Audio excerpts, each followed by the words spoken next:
Good morning, good evening, and good night, wherever you are. Welcome to Requiem for London.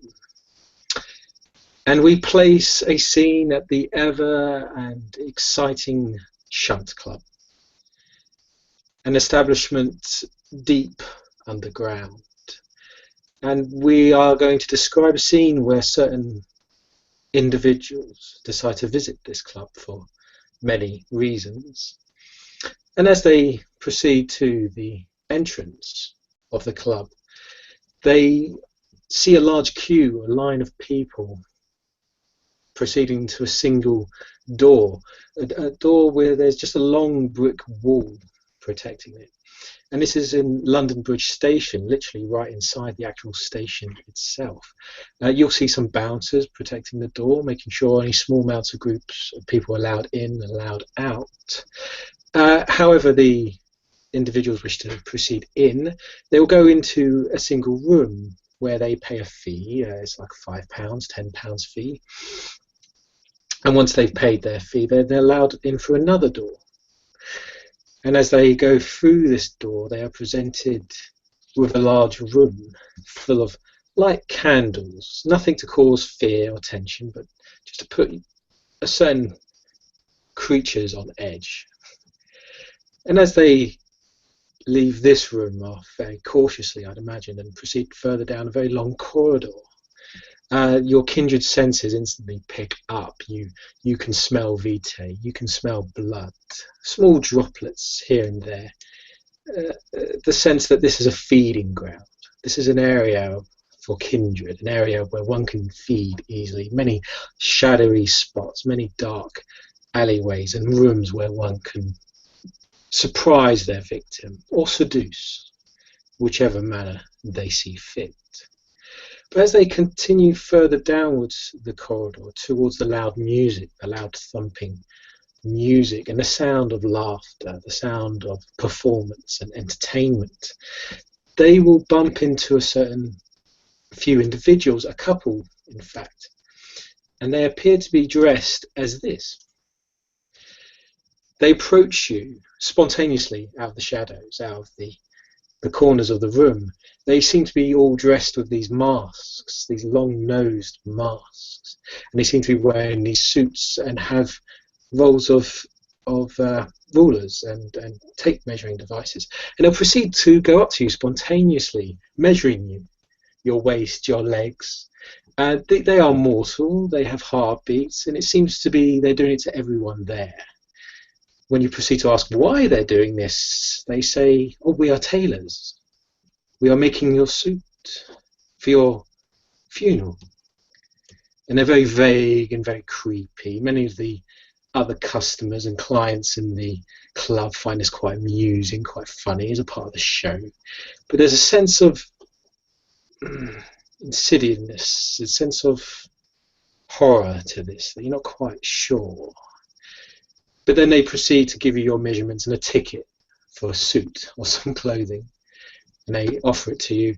And there seems to be a theme in the Shunt Club, a theme of death, a theme of tailors, clothes, measurements. You see them actually making suits in some of the areas as it's sort of a live art performance. And as you proceed further into the club, you'll bear witness to this rather large room surrounded with many people, and there's a lot of live art shows going on. People doing fire dances, other people are climbing the walls, some people are painting, other people are speaking Shakespeare while riding a donkey. It's an incredibly bizarre artistic environment. You're not sure whether it's good or bad. It just seems rather mad, rather crazy, very unsettling. But the crowd love it. They seem to enjoy it, the chaos of it. And with this, I shall leave our characters to describe what they think and what they feel as they enter this establishment. So Chloe is going to be the first one who enters. She is on the phone with Mortimer right now. And on the other side of that phone, Mr. Fitzgerald will be trying to explain to Chloe, that it was not entirely his fault. He could not help it if the Hilton had so many weird things going on there. Of course, he forgot. But don't worry about it. He'll be calling up Miss Abruzzo as soon as he can, maybe trying to find some way to sweeten the pot, some way to make amends for the fact that he did not follow her plan, especially after she went to such great lengths to ensure his friend's arrival in London. And as he tells Miss Brothers this, as I'm assuming in the room with all of the candles now, is probably the men with the white masks and the rulers begin approaching her, he will say, "All right, bus is here. Gotta go. Just have fun, meet some new friends, and we'll meet big tomorrow night. Toodles and." All right, have fun. He hung up on me. I'm gonna hurt him.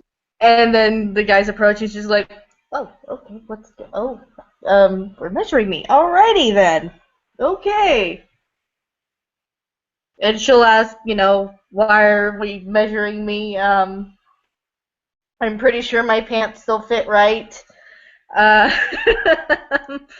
and they'll go ahead and explain everything, and she'll take the ticket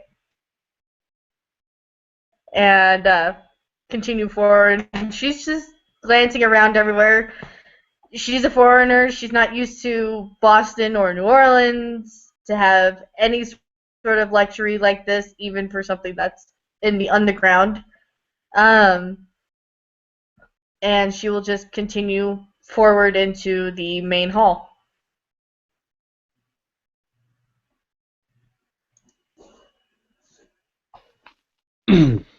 Joseph say he is striding down the street on this very beautiful and clear night with his little ghoul Antonio and Maria.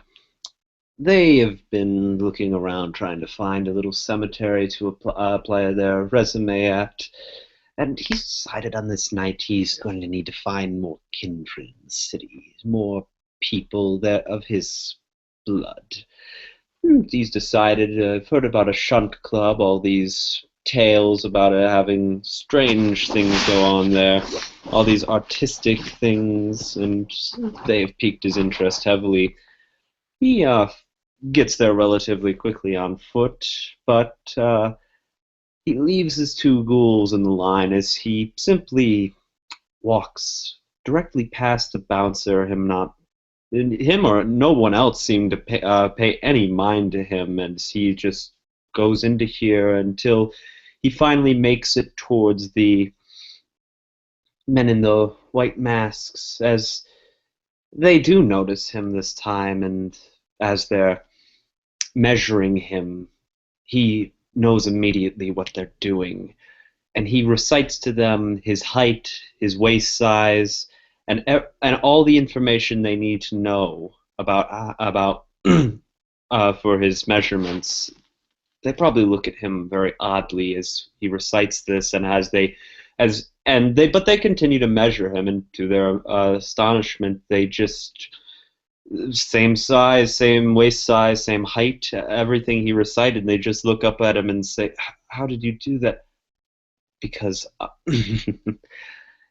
he looks one of the men in the mask, trying to look through the eye holes and just see the blue eyes that this man has, and he sees it and says,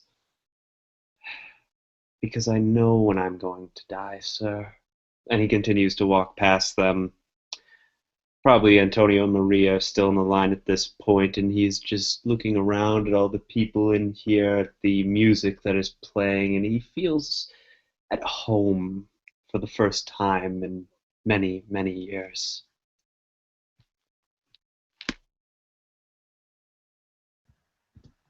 Chester enters the room looking like that now. He has a dark black shirt on that's just a tiny bit see-through, that's letting his athletic body show, and he just walks in. And as the people feed him. He'll just stare at them and goes, now, what are you lovely bunch of people doing? He'll wait for an answer. Oh yes, I know. If you ask that, they go, well, we're taking your measurements, sir. Need to measure your suit for your funeral, of course.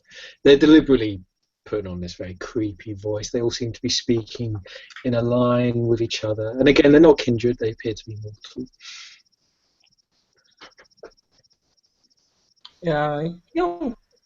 Are they all guys or are there girls in the bunch? I'd say there's a couple of girls. They're all dressed in the same suit, the same attire. They've all got dark hair. He'll look at one of the girls, with his striking looks. She's probably getting her hands like under the shirt and everything. And he's look at her and goes, with someone like you touching me, I won't. Even God cannot kill me. You probably will hear a giggle or something from under the mask, and you'll see one of the other masks quickly look. It's like, you're breaking character. You're breaking character. Stop it. And then they'll carry on with the sort of, oh yes, sir, of course. They carry on using measuring, and they say, oh, here's your ticket for your suit, sir. And you will see again. You walk past. You see them walk off to like a workshop where they seem to be making like these suits, these outfits. He'll just take it and yeah, he'll just keep going. Okay, cool.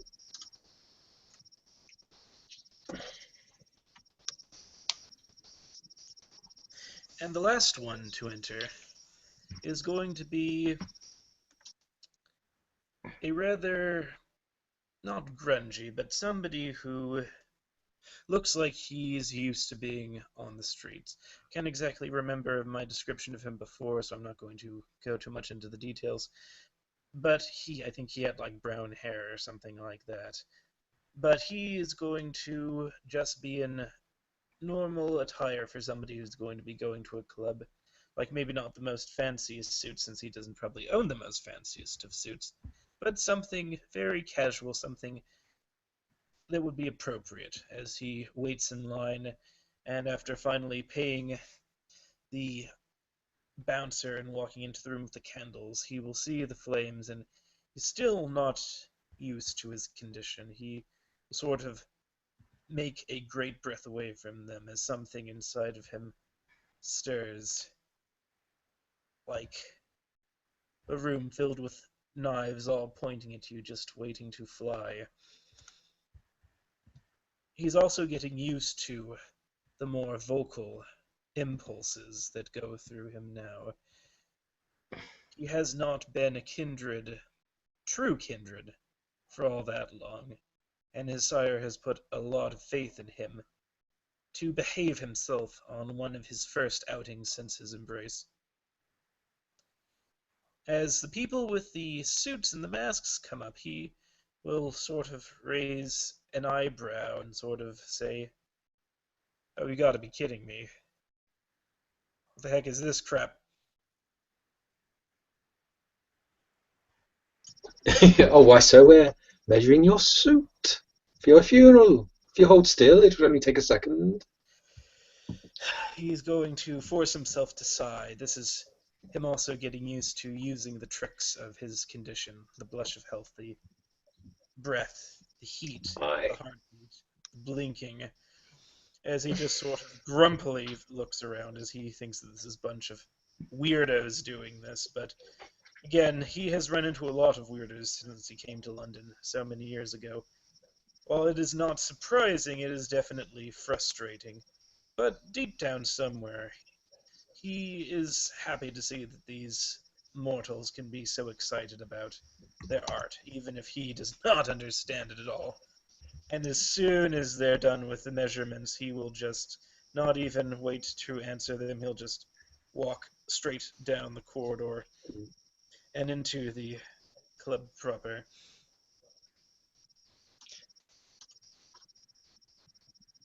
Okay. I'll describe as you all enter the club. A few moments go by. You can again sense the telltale signs of another predator, another predatory aura, though it's quite hard to discern it. It's hard to find it. There's lots of people, lots of noise, lots of chatter. So it's quite hard to spot this. You do see at the back, it seems to be a very long, large underground corridor where this sort of club is based. At the very end of the corridor, it seems that they are preparing to do something. There's an area that's been cornered off, and it seems they're about to do some kind of big performance. And you see some people grabbing front row seats to it. But besides that, you see the usual telltale club kind of signs: people dancing, people drinking, other people sitting and chatting and talking. A lot of people come up to you. A lot of them are very friendly, and I would describe that your beast in the back of your mind is just going easy, easy, easy prey, as they seem to be willingly throwing themselves at you.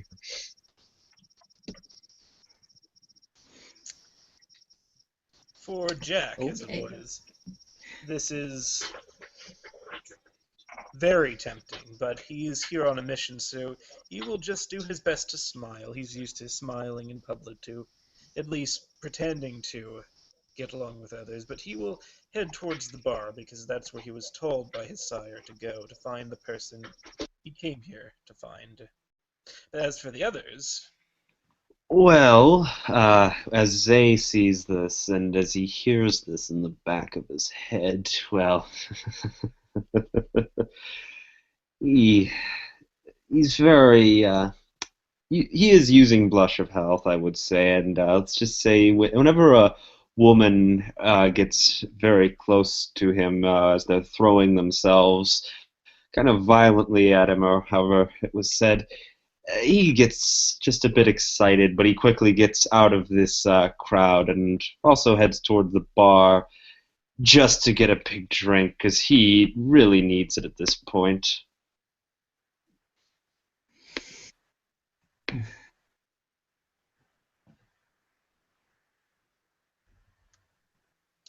and I suppose... Oh, what did you want to say, Chloe? Chloe heard that and she'll just be like, Morty said behave. Morty said behave. Must not get kicked out of London on first night. Oh my god. And she'll just, just smile. Yay, I'm okay. I am perfectly fine. Hi. Yeah. Burn it to the ground. Chester will probably let the girls uh, jump on him, probably having a bit more than the others, and he'll go on a couch if there are little couches or little sitting area, letting other people sit next to him. Yeah, I described that actually as you go sit down on the. There are loads of couches. There's random furniture. It seems like a lot of random furniture. A lot of it seems like it's been found in a skip. But again, people find it very trendy, very cool, very hip. And as you sit on the couch, again, women are just drawn to you because they're drawn to you naturally, but because of your bloodline, because of your abilities, they seem to be really drawn to you, randomly drawn to you. Join you to the point where other males or other people find it slightly odd, slightly concerning, but nothing to arouse a great amount of suspicion. And yeah, if you wish to feed, easy. You don't even need to roll for it. Yeah, he'll probably feed a little bit, just for the pleasure there. No, it's fine. You have a nibble or two, and of course, because of your other merits, the people you do feed on are in absolute ecstasy, absolute joy as you're doing this, and to the point where other people are noticing as these people seem to be orgasming on this couch while you're gently caressing or kissing their necks. I think we'll leave Chester with that at the moment while he's been busy doing that. I'm sure Say- it will attract the attention of the other three individuals in the room to varying degrees. Jack You- will just sort of look and just shake his head, as this is probably not the first time he's been to a club like this in London, but it's still, even to him, bad form. Zay, at this point, is just making a beeline for the bar. Right when he gets there, he taps his 2 fingers on the bar and says, "Bartender! Bartender!" Hold on one second. I do have the image of the bartender. Oh crap, where is he? Come on. There we go. Yeah, mate, what can I get you? Wine, red. Red wine it is. And he'll do he'll throw the bottle up in the air from beneath the cellar, the counter, and grab another glass that seems to have just appeared out of nowhere. It's as if he just magically made it appear and plonk it right in front of you, and then the bottle will fly in the air, he'll catch it and start pouring. Right when he throws it in the air, there's a look of worry in Zay's eyes. But right as he catches it, I applaud him, and I pay the man the amount.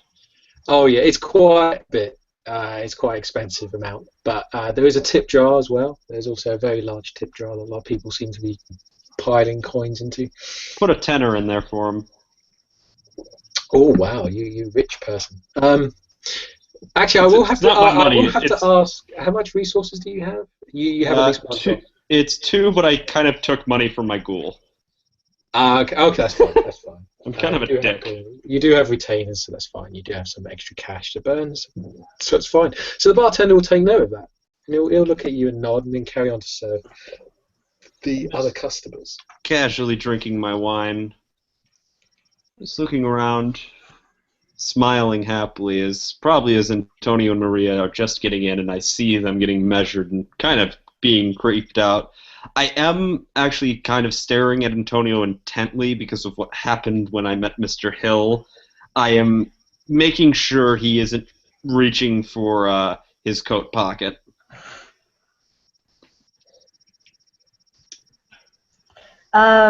Chloe sees what that young gentleman is doing in the corner and the reactions that the women are having. She's just like, oh my. And then think in her head, would that be considered a breach of masquerade? Should I be concerned? I'm not used to this. I'm a foreigner. Oh, this is bad. Oh, fuck, I need alcohol. Yes, even Chloe would be able to see how this individual is kissing these people, that he definitely has the predator's aura on him. I might have to ask actually, who is using Blush of Health? Just to list it off. I am. Okay. Everyone? Shall we just say everyone's using Blush of Health? That's fine. Yes. The only thing is that only one person here has obfuscate too. So with everyone else, it's pretty obvious that they are kindred. Yeah. Don't tell me. No, it's the advantage. Sorry, carry on. Yes, and she will proceed to go to the bar and order Jack and Coke. I'm guessing I sense the little predator aura off of her. We'll say yes. We'll say yeah. She is a gangrel, of course, too. Yeah, no, because you are in a bar, it's a crowded place. It's quite hard to gauge it, but for story's sake, we'll say yes. You do spot this. Seeing as how the bar is probably pretty crowded, she's probably sitting close to where Zay's vicinity is. Oh, I'd say you probably see the other gangrel in the room too, although you wouldn't know that. Just to give you the heads up, you do have your level 1 obfuscate on. Mm-hmm. I turned it off. I'm just. Then she can sense your predatory aura as well. Oh, okay. Well, no, then keep it on. I thought if I. Oh yeah, no, you can have it on. Hold on, it's if it's on, then you can't really talk to anyone because the moment you make contact, it sort of breaks the obfuscate with someone. At least at level 1, it's not until the later levels, I think 3, when you can be selective about who can see obfuscate. Oh, okay. So I'll just turn it off at this point, right when she comes over, because after I got done talking to the barkeep, I didn't want others to notice me. But right as that happens, you can probably sense to your immediate right that there is just this strange feeling that you're getting off of the odd-looking man in the top hat and with the Spanish man in the top hat with a bottle of red wine next to him. And he sort of leans over and says, "It would seem we are of the same blood, milady." And she'll hearing that to her right, she'll pick up the glass and then look you up and down, look you up and down. Indeed. Yes. I extend a hand to greet her, and I say, Joseph Zamarin. She'll take your hand. It is a firm handshake. You probably feel as you're shaking his hand, though Zay is using Blush of Health, you feel just this sort of cold, almost strange feeling off of his hands, very callous almost, his hands have been through, like he has been working a field for maybe all day and just came in to this bar, and they just feel all scratched up and with calluses all over them and kind of cold even at the same time. Very strange feeling you're getting off of this one. I would not say so, because you will tell that she has a very small frame and she does not have any bulk on her. But I'm going to say this right now, she does parkour for a living. That is how she is a courier. That is how she got around town. So she has calluses of her own on her hands. Well, so you'd feel that rough feeling also. Still, there is that strange feeling of the cold frigidness, even though he does look kind of... There is a lot of color in his skin. Yeah, but she's got a firm handshake. Chloe Brothers. And she sounds American. Ah, an American. Did you just come into the country recently? Yeah. Ah, I as well. I'm from Spain, actually. I was going to say, obviously not from America. Oh, yes. Of course not. So, it's very good to meet another in the city. I've only met one other recently, and Zay sort of looks to his right to his right, and he sort of notices Chester, and it's just like, oh dear God, he's here as well. Not just Chester, too. You'll see that to your right is another individual who has just recently sat down, who sort of gives you an eye and then an eyebrow raise as he sees the glint in your eye and then the glint in Miss Brothers, too. There is a understanding there. You can definitely tell by his breath that he's got a beast inside of him, too. The beast. Oh dear God. I mean, just... Problems? No, Zay says that under his breath, very quietly. Very quietly, so no one can hear him. Hello? As he just goes, sup. And you'll tell that he too has an American accent, but he does look sort of awkward right now, as he doesn't exactly know what to say to you and these people. You get the feeling that he's probably just as surprised to run into so many kindred in this place as you are. As he just sort of looks at the bartender and just sort of tries flagging him down and going, do you know if a guy named Mikey Reed is working tonight?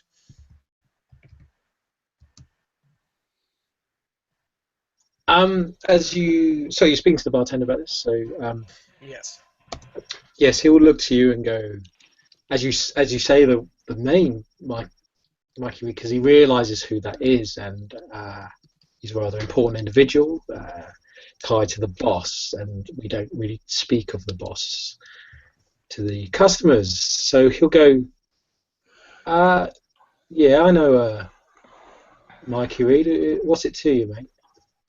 Oh, he looks at the man, and again, Jack is no stranger to sort of the underground atmosphere, making sure not to speak about business in front of customers, so he just sort of looks at the two individuals sitting nearby him again and then just says, my boss told me that I should talk to him about something. Says that he and I were in the same boat once. He might understand. All right. Roll me presence and persuasion, just to gauge how well you come across. It's going to be 4 dice. If someone could give me that, please. I'm happy to roll, so it's not an automatic success, so we'll just say 4 dice. No! Unfortunately, no, the guy will look at you, go, yeah, mate, like, we've all got bosses, we've all got friends, but, you know, we'd like to keep things secure here, a bit private. If you want to find Mickey, I'm sure you can find him. Fine, I understand. Just here, give me a sec. Do you have like a pen, or at least, as he just sort of starts running through his like pockets right now to get a piece of paper. So we'll go to Z and Chloe again as they sort of observe this and hear this conversation. As this man in this sort of plain but like still like dress clothes is somebody who would again like be much like some of the wear around this club. Will just like pull out like just a piece of paper, a flyer, or something, and like take like a pen if the bartender does have one, and then just write down a number. Yeah, the bartender will accept it and give you a nod, like, yeah, all right, I'll let him give you a call if he's about. All right, thank you.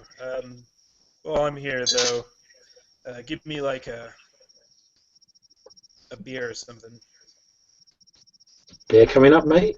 And he does the usual show and dance about it. I slip Just about that 3-pound coins into the. Or as he does the trick, I just slip 3-pound coins into the tip jar again because it's amusing today. Okay, you tip him, the more he's going to do these kind of these maneuvers, and the more elaborate, the more extravagant they become. Also, at this point, I'd just like to point out that Antonio and Maria, they've probably gotten to the bar, and they're just sort of, like, prodding, saying, well, Antonio is, and he's saying, hey, do you have my wallet? At this point, Chester will walk to the bar and he'll ask for it. He'll just will look at the bartender and says, "I'll have a black velvet, thank you very much." Black velvet, yeah, there we go. Black velvet is a Guinness and champagne cocktail. Very interesting will happen when Chester goes to the bar. Chester, you recognize the individual who's writing down the number right now. Ah, so it is a guy I kicked in the face. Oh, Yes, shit. It is. It is the guy you kicked in the face. A blood-starved individual who once ripped the throat out of a man in the throes of frenzy in Smithfield Market so many nights ago. It seems longer now than it has been. But as he looks at you, there's just no semblance of recognition in his eyes, but you're certain this is the individual. More so now, he's different somehow. He's kindred, truly kindred, not like before. Chloe kind of freezes mid-drink hearing this conversation, like, oh.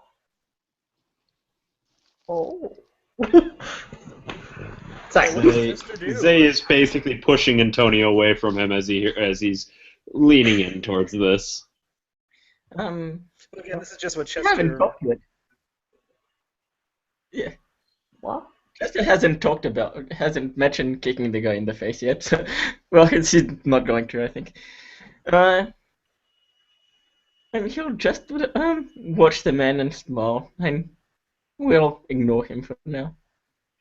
Alright, in that case, again, with no hint of recognition, this individual doesn't even recognize at all. He's just gets a large glass of beer and just sort of looks at it and sighs, because again, this is all practice, and he's going to have to get used to eating and drinking, even though in a couple of hours he's going to have to vomit up this perfectly, very, very good beer.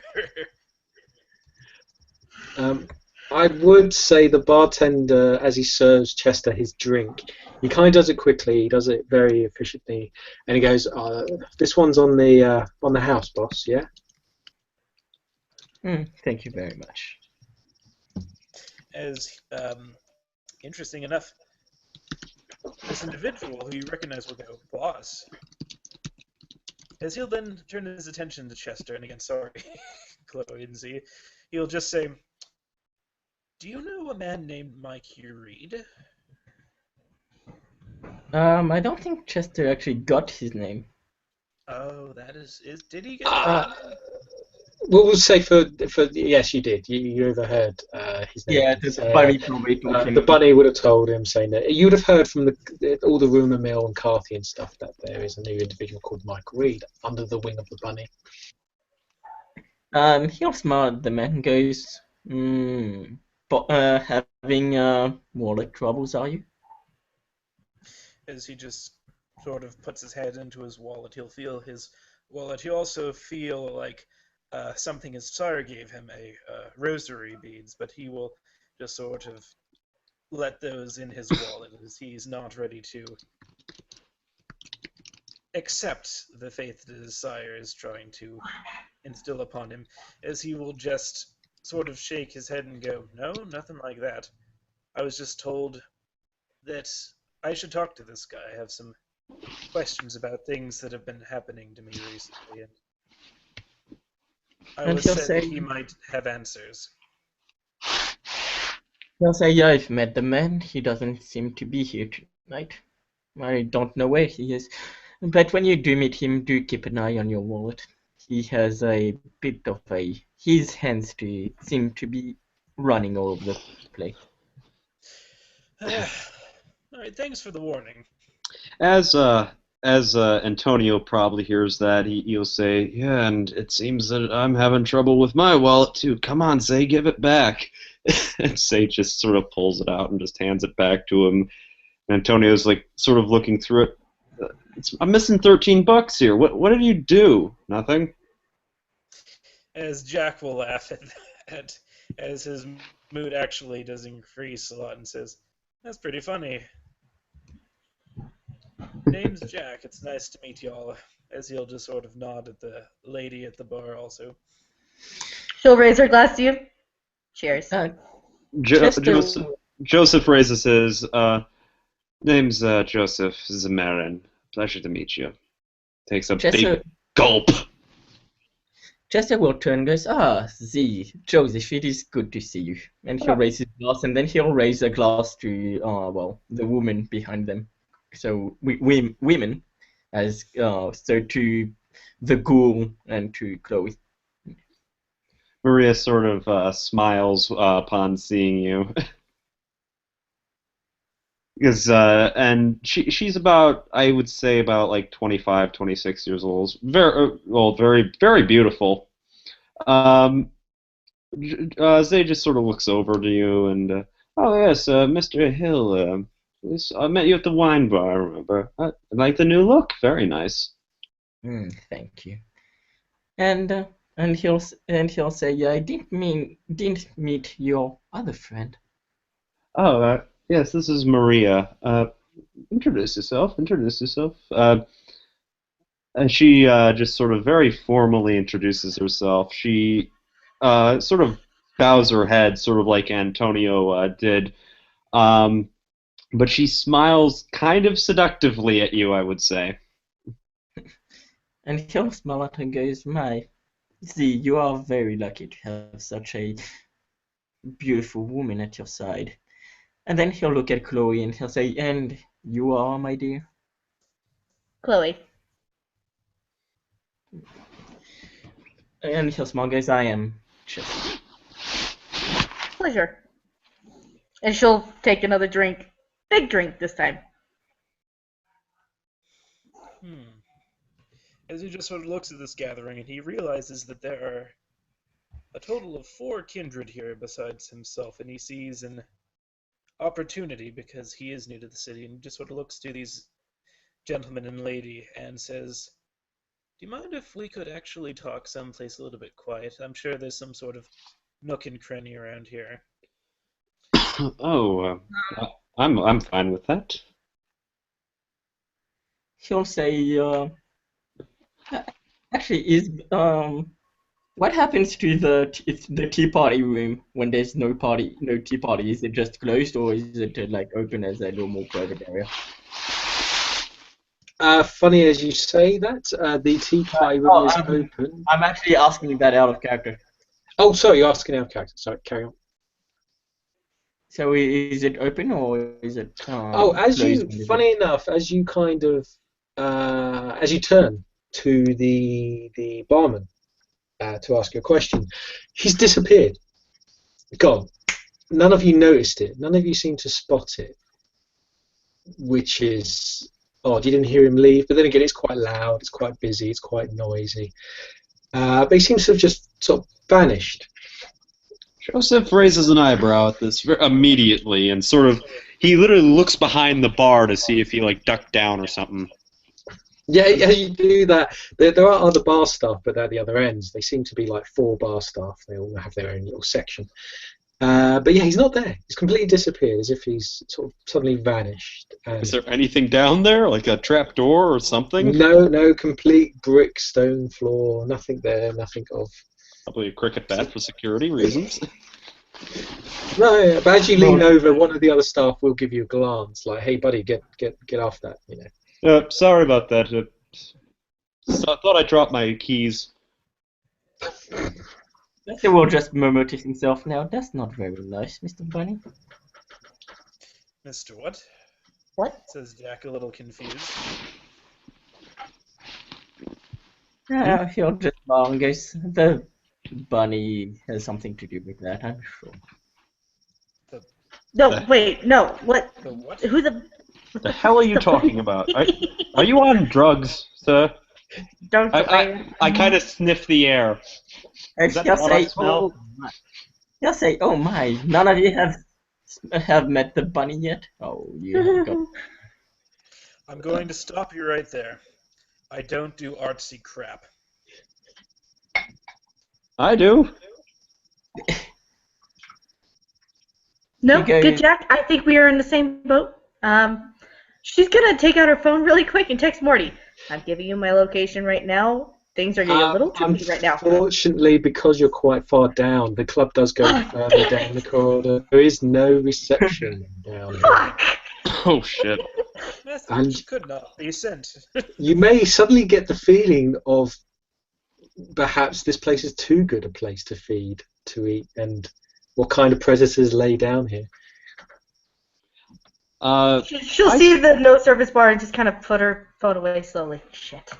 I still think we should probably find a much more private area. So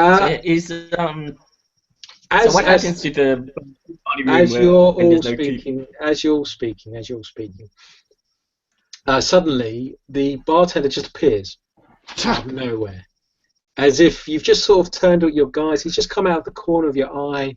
He's just walked into frame. He's just sort of emerged, as if he's just come back from somewhere. But he has a look of absolute shock and horror over his face, and he's just like, he's suddenly very cool, relaxed, tough. But then he has this absolute look of pale. You hear his heartbeat all of a sudden. It's really loud. It's beating really rapidly. And he's right. Yeah, so, Yes. sir, are you okay? You look very, well, looks like you've seen a ghost. I'm fine. Just the you Use your words. Calm down. Enunciate your words, sir. Enunciate. It's why we have lips. It's alright. It's good.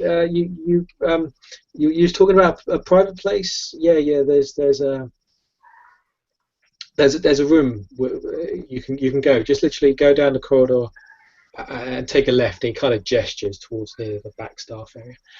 That you've got to come back for the main event. It's going to be happening in like 10 minutes or so. No. 8 minutes. It's 8 minutes. You better turn up for that.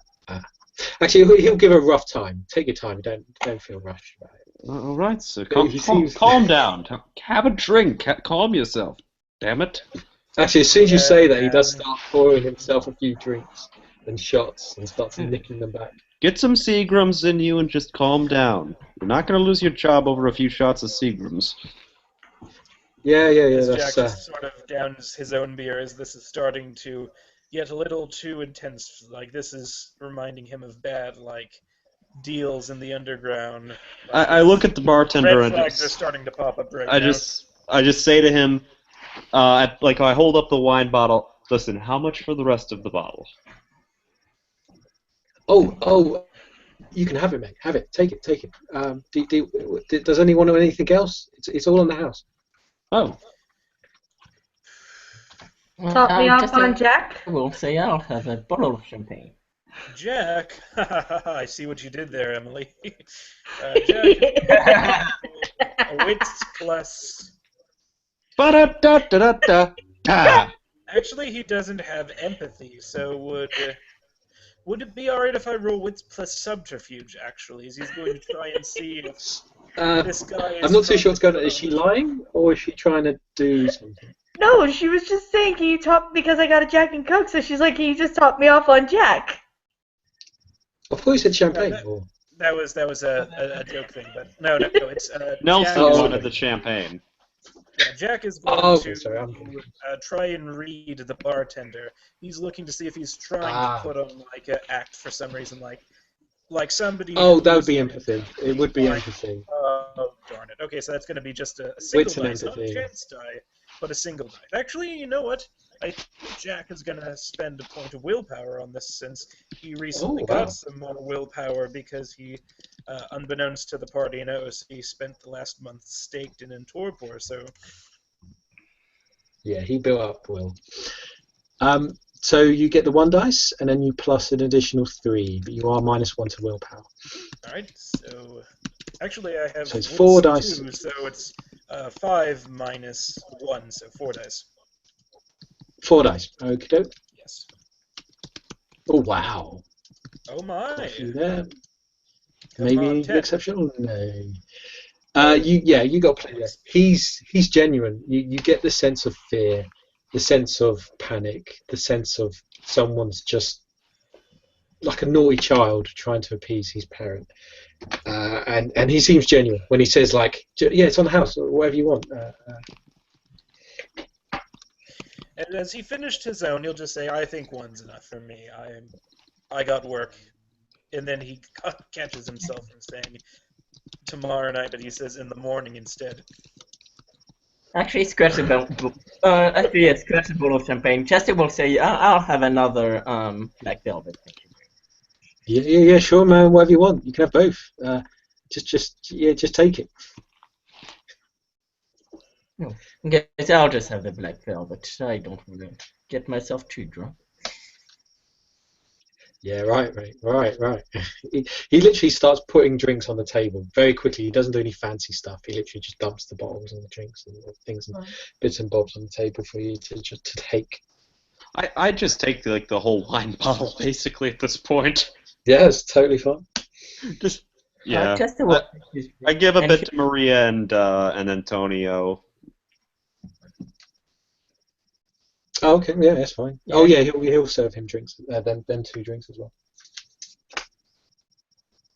Yes, and Chester. Chester will say, and a glass of champagne to the 2 ladies accompanying us. Oh yeah, sure. Anything, boss. And he kind of pours the rest of the champagne. It is vintage. You wouldn't expect vintage champagne to be here, but it is like. Does anyone have etiquette? I don't know. It seems like fancy champagne. I don't think so. I think No, I have. no. I think I might have etiquette. Let me just check. Oh wow, okay. No. What does etiquette fall under? It's social? a merit, I think. It's what? It's a merit, merit. I think. Oh, it's a merit. Oh no, I don't have that then. I thought that was like something along the lines of like social skills. I'm just going to describe it. You don't Well, quite with my know. history, I would say with your history, you Yeah. can spot it straight away. It's a bottle of Dom Perignon, like 1964. My eyes light up. My eyes light up upon seeing that label. I just smile widely at Maria and Cole and say, "You're getting a very good drink. I will tell you right now." Yeah, the guy's grabbed it from like a special location and just starts pouring it, and he probably even spills a tiny bit of it, and that's that. Don't spill it. Just insanely wide eyes Zay gets upon seeing that, and he sort of just like takes a small napkin and just very like meticulously wipes both of the glasses just up, and tries to keep any more, just keep the bottle. I'm helping him to pour it at this point. Don't He- scare the poor man. Don't I'm yell not. at him. He's scaring the hell out of me. the guy will just Relax, hand you the dude. bottle. He'll just give you the bottle. And go, look, it's on the house. Take it. Look, one of our staff will show you to a private room. He clicks his fingers, like these guys. He starts pointing at you, like, and Ooh, then I gives think hand if gestures. you'll allow me, like, Jack is sort of just going to click for him, and he's going to go, Sir, thank you. You've done a good job. I'm sure your boss will be very happy with the hospitality that you've shown us.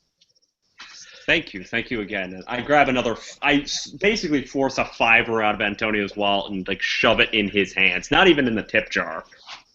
Yeah, I mean, as the guy's kind of gesturing for this other person to escort you to one of the art display rooms, other people seem to be escorted out of now. He kind of accepts your money, but he's not even looking at you. He's kind of looking to his left and to his right, and like above him, and he's giving this incredibly paranoid look that you don't even need to roll to determine. He's incredibly like on edge. But then another staff member, a female staff member, quite young, quite attractive, appears to be a student, kind of smiles and gestures like, "Oh, come on, you want to go to the what would the word be? The VIP The singing room." No, she described it the singing room. Chester was Chester's eyes were wide in that and goes, "Oh yes, the singing room. I'm sure you Hopefully guys it's will." not Japanese karaoke.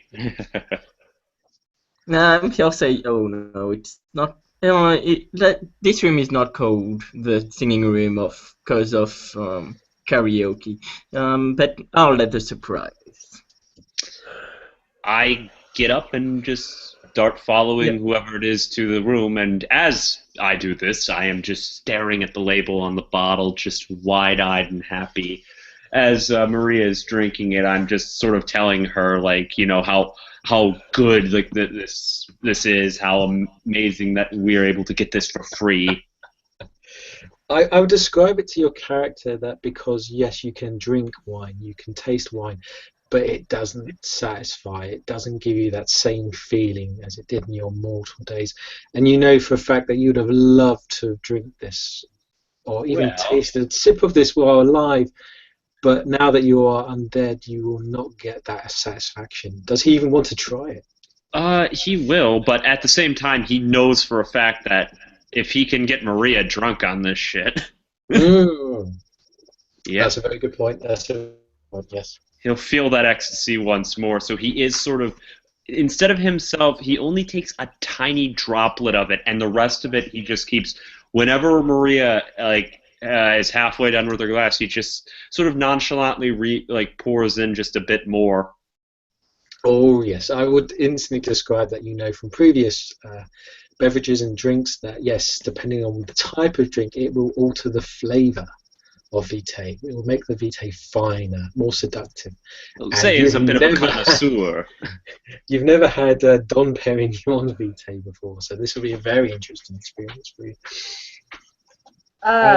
As the boys start leaving for the room, Chloe will down her Jack and Coke and then put it back on the table. Can you just fill it with just Coke, please? Or just not Coke, just Jack, please? The guy literally just gives you a bottle. Is it one of those bulk bottles? No, not a litre bottle. The handle? Yeah, he literally unhooks it off of the kind of the background, off of the shot machine, and just hands it to you. Just go, yeah, take. Thank you. And she'll take the bottle, she'll leave the glass and just take the bottle. She's like, I'm going to need it.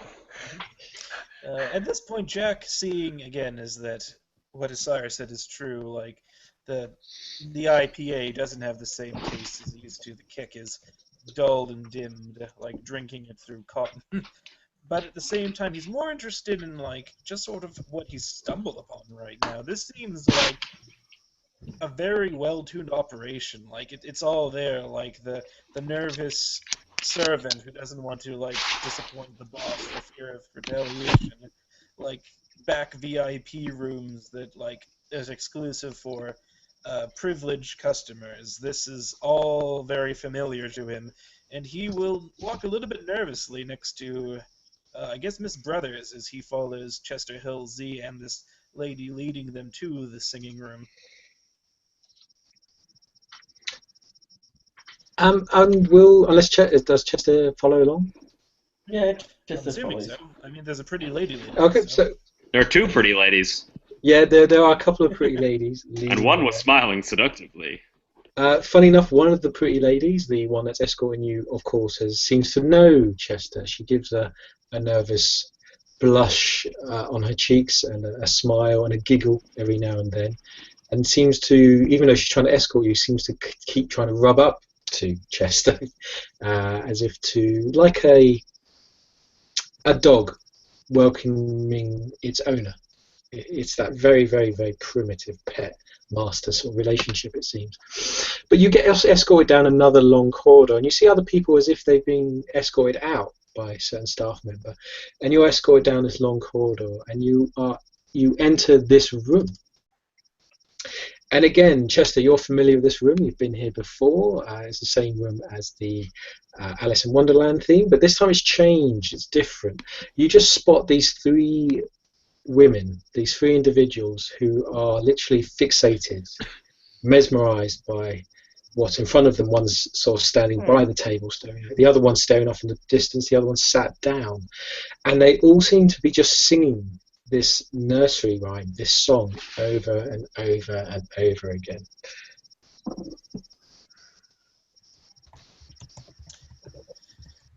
Well, Jack is going to very frustratedly exhale and just shake his head, just saying under his breath, "This is why I don't like this artsy crap. Oh, Freaky as hell." oh, this is nothing compared to what I've seen, sir. He'll look at Jack and he'll say, "Make sure not to call it crap when you're around the bunny. He won't like that." Who the hell is and then that's just when it's all going to just click for him, and he'll go, "Oh, you mean the boss?" Guess All right. yes, the bunny. My apologies. As I you're didn't mean- talking, yeah. So as you're kind of talking and realizing what's going on, you'll just hear the voices these women are speaking get louder and a bit louder, then quiet and then quiet. And they're just sort of singing this rhyme of "He'll stitch you to your sheets, he'll stitch you to your bed. Mr. Stitches will find you, he'll eat you in your step. Da, da, da, da, da. Da, da, da, da, da. Mr. Yes. Stitches, Mr. Stitches, he'll find you in sleep."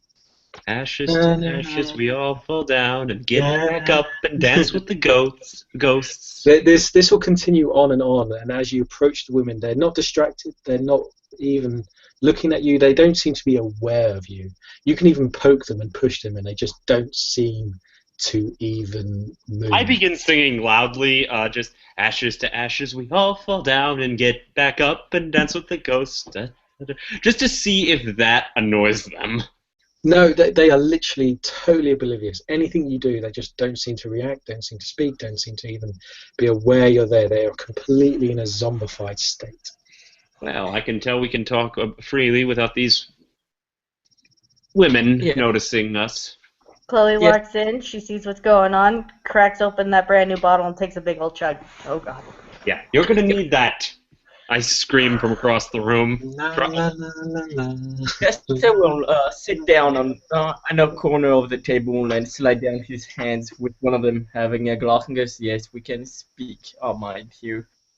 Ah, good. Those girls, we will not know what we are saying."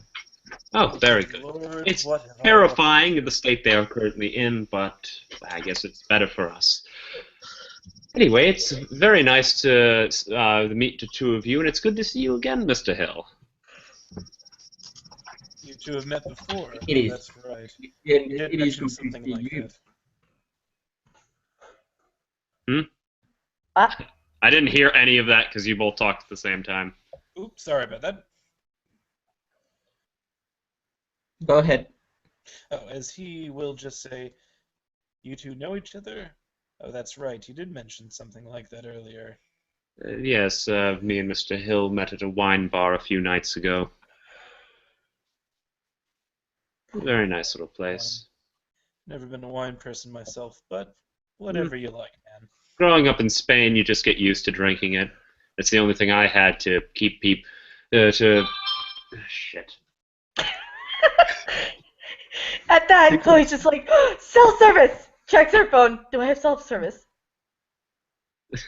It was like one of those like one bar flukes, still just like nothing. Fuck! Aaron got a dick pic again. No. Would Chester know if they're allowed to feed on those girls or not? You will be familiar with. Ooh, that is an excellent point. Oh, I don't have. anything. Yes, he would be aware of the The car effects, thing. That's right. but we will not say anything. So Unless Chester wishes to speak or say anything. let me just finish my sentence. Just, are they allowed to feed on them, on those girls? I'm going to say Chester's currently unaware because he wasn't a part of the movement when it happened. Just so we can, I'll just finish the sentence I was going to make. Yes, wine. I got used to drinking it a lot back in Spain. And it helped me block out the hateful comments made towards me by the other villagers. Fucking idiots. He'll smile. And as Chloe says, self-service, he'll look at Chloe and goes, "Oh, I wouldn't do that if I were you." She'll just kind of eyeball you. Take another drink of the Jack.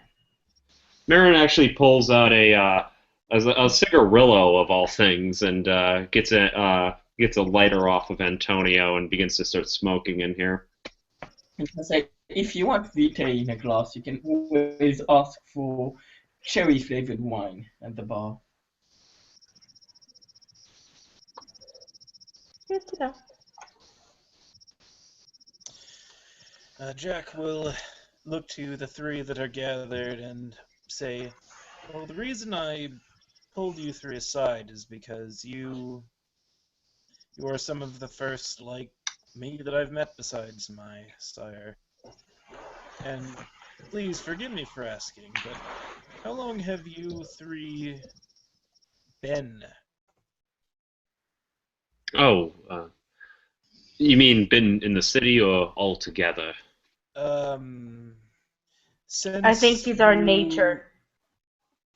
How long have you been you since that one very, very bad day? Oh, that. Marin thinks about it for a second. Possibly about 2 years, I'd say. Chester will smile goes, yes, around the same. Yes. Yes. What about you? I'm sorry I didn't get your name. Chloe.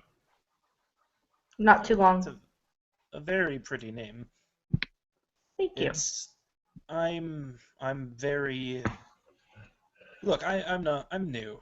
I'm new to this whole family shtick that apparently is a thing.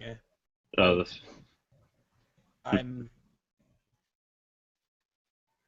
I have a lot of questions, and I was hoping that perhaps you three could help me out. shoot. I've learned much from my covenant and the time I've been around. Covenant. Okay, see, that's like the third time I've heard that word. What the hell is a covenant? Like, is it like An organization, a society, sort of secret society of other kindred. Yes, I'm a we're member of- social. I myself am a member of the Ordo Dracul. the or do what? The Ordo Dracul. I believe it translates to the Order of the Dragon. Why don't you just call it Order of the Dragon then? Ordo Dracul. It's Fancier. yeah, that's what it Fair comes enough. down to, truly. And Do not worry. We are not like those in the Invictus. he'll smile and he'll say, "It wasn't. I believe from what my sire told me, the name wasn't come up with in English, so we don't say it in English." All right, that makes more sense. You And have he'll to say- understand that I literally have no memory about what happened to me. All I know is that I did some very bad things back when I was a breather. I ran into the wrong person in the wrong time, the wrong place, and I woke up in the Thames, alive, unable to breathe, with this. And at that point, he'll just sort of unbutton his shirt, and he's actually not wearing an undershirt, but he'll just open the side of his shirt so that it reveals his chest over where his heart is, and you'll see this almost like an enormous jaw just clamped down over where his heart is, and the wound has not healed. These tooth marks of enormous size just going into his undead flesh. Oh, How long have it's been for you? Exactly. I don't know. The job was like a week or so ago. 2 weeks. It's like my memory is gone. I Jesus. just remember waking up in the water and then just stillness, What? silence. Are there just Yeah. like out of character? Are there just like two big holes in the middle of his chest, basically? Oh no, it's like David I think is still gone, but it's basically like Oh, no. Yeah, basically, as you view this individual, as he shows you his chest, it's like a row of razor-sharp teeth have bit down on his chest. Very long, very elongated and rectangle. And I would describe, you don't need to roll, it seems like a large reptilian creature. A dinosaur creature has kind of bit down on this individual. Only that sort of thing could have a mouth that wide, that big. And we can see into it. It's like an open wound sort of thing. I would say it's as if, yes, it's quite a deep wound, very unnatural wound. It definitely gives off a creepy vibe. I think is the best way to describe it. Wow. Or say, how long ago did you wake up in the Thames?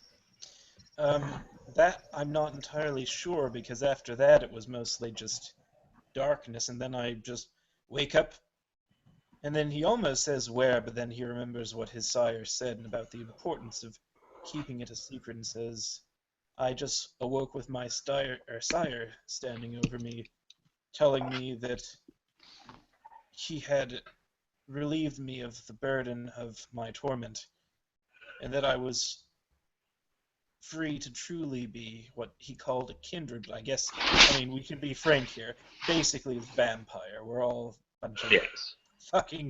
fucking vampires. Oh my god. Yes, it's basically what we are. Kindred. Silly word, but no, it's formal word, I guess you could say. That wound, though, it's very interesting. I've suffered since my embrace. I have suffered several wounds myself, but they've all healed over time. It's a very interesting one. That is what I've been told too. I was told that an individual named Mickey Reed had a mark similar to this and had a similar experience. I was hoping that he could tell me more, but he's, like you said... Hold on, out of character. Did Chester give his name? Yes. And then in that case I'll say, like Chester said, he's not in at the moment. And Chester, you will know that, like, he's describing the time frame that, like, when you first encountered him back when he was what they called a revenant. Okay. Yeah, he'll just ignore for the moment. I might actually. I'm going to say, because Chester's trying to pretend or hide the fact he knows this individual or seen him. I'm going to make this an opposed roll to the extent of suspicion. So Chester, if you give me a composure and subterfuge roll. What And can we roll? I would say this is between Chester and Ben's character, because they have backstory. They have backstory here, so it's about whether they can determine something. You'd have to roll very bad, because I have like one dice. It's like wits two. There you go. That's fine. So It's like what in just one dice. subterfuge? Sorry, it's composure and subterfuge, because you're I'm trying just- to give off the sense that you don't know him, you've never met him before. I'm just saying that during this time, Zay is just refilling Maria's drink and also Antonio's. Fair enough. No, that's good. And So- taking a Very long exciting smoke. story. Yeah, So- four seconds. 4 successes. Ben, no. unless you get... Ben's Unless I just roll one like dice. like 5 10. tens in a row. Oh, you got an 8. You got an 8. But no, unfortunately, Ben, you don't suspect anything. You don't see Sounds anything. You don't surprisingly feel anything. well for being, let's face it, he's a goon, but it's Mhm. not enough to like see through Chester. So he just sort of nods his head, completely unaware that like Chester and he have met before. And that Chester kicked him in the face. Yep. So, Mr. Jack, Oh no, so Callahan. you yourself, My name's Jack Callahan. Mr. Callahan, Jack, do you mind me just saying Jack? Oh, go ahead.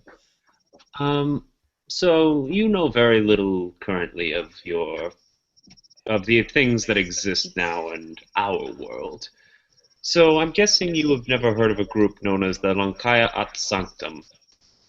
As he will just sort of like stare at you, and you do see immediately that he does recognize that. In fact, he recognizes it more than any of the things you've said before. You And recognize he, this?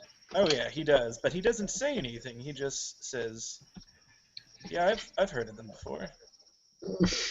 Just wondering, what do you know about them in the city? Because I am very new around here myself. I know who they are and what they do. If you happen to know anything about them, I'd just like to know. Do you know just anything like what they're doing in the city here in London by any chance? All I know about them is that they're again, let's not mix words. It's a vampire church. That's basically Yes. what it is. That's all you know? Well, since Yeah. you can't get me any information, I'll give you some advice. Stay the hell away from them if you can. Ooh. Chloe kind of just takes I a am drink. going to need to roll manipulation plus subterfuge. So that's going to be 3 dice for good old Jack. Is this an opposed roll by any chance? Yeah, be my guest. What do you think the roll would be? This would be for wit and empathy for you. For me? Yeah, sorry for you. Sorry, I'm just rolling the dice. So it's 3 dice for Jack, and then yeah, wits and empathy. For you. Wits empathy is 2, so 5 dice. Yeah, it's a contested roll, so you have to roll. 3, 4, 5. Rolling 5 dice. How many? Oh, it's a draw. Well, we'll see what happens. You've rolled a 10, so you can roll an additional dice. Oh yay! I'm just gonna get a 1. I know it. No, it's just a 2. No. Defender wins in this case. In that case, he looks like that he just nods and listens to your words and says, "Why is that? I mean, don't Yeah, get me why is wrong, that? I have trust had. me, I was never one for church in the breathing days. It's not just about church thereabout. That's all I have to say. I'm from Spain. I lived in one of the heartlands of Lankaya at Sanctum territory. They were a terrifying presence in the area. They they basically just ran around going after me and my sire almost every night, just because I was an atheist and still am, and we both disliked them heavily, is all I have to say. Some shit went down between the two of us. I'm just going to let you know. That seems. So it sounds more of a personal problem than, They are insane. I have seen shit that I don't want to even talk about right now. Say, where's the Lamplit? You do see on Zay's face at this point, I'm just gonna say, you do see that like there is like a mixture of the emotion of anger and also just true horror at when he says that he doesn't want to talk about the things he's seen. When he'll say, were they in charge back at your hometown? Yes, they were. And he'll laugh and Chester will go, so every party can be scary when they're in charge, not just them.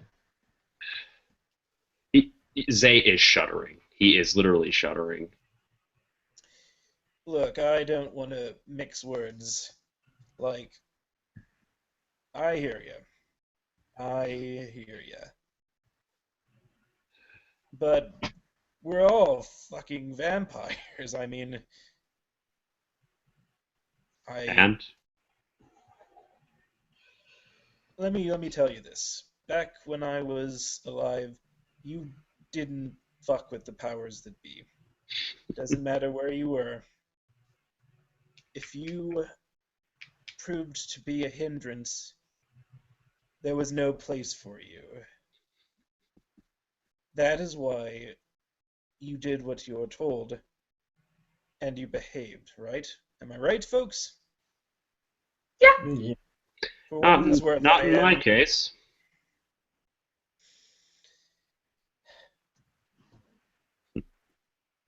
Let's. How about this? Have you ever heard of a family called the Brindles? The Brindles. They're Can't from say. London. I didn't hear about them until I moved here from the States. Can't say I have. Who are they? Let me put it this way, because again, like, have you ever seen the movie The Godfather? Yes. Ah, then enough said.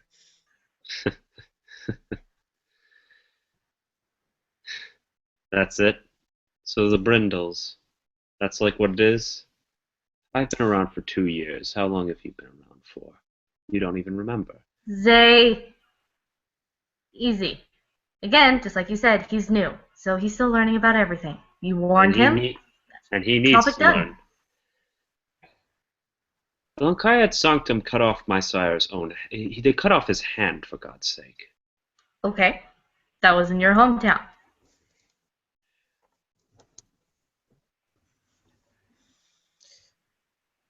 Yes. Again, Jack is just sort of listening to all this and just sort of looking at everyone, and you really get the feeling that he's trying to understand. But at the same time, there's a little bit more.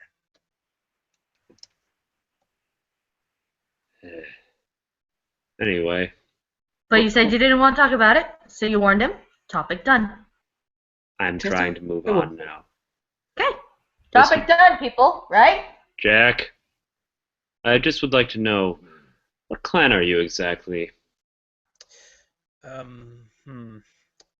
Well, that is another interesting thing. When you say clan, do you mean like what exactly? Lineage. Out of game. Wait, hold on. You guys said at the bar that Chloe recognized the familiarity between herself and Jack, correct? Or do I need to roll for it? Because it's not a one-on-one experience, like it's basically the wrong way of saying that. Basically, you recognize him as a kindred, not as all right, that's fine. Okay. Bloodline, lineage, that sort of thing. Like I myself, I'm a Nosferatu. You mean like the movie Nosferatu? Uglier. No offense. None taken. I was one of the lucky ones, you know. I have met some of my brethren, and my own sire looked horrifying. Ugh. Anyways, I believe it's Gangrel, Mechet, Nosferatu, Deva, of course, like Mr. Hill here, Ventru, and did I count what? No, I counted all 5, I believe. I think that's it. Yeah, it's all Greek to me at this point.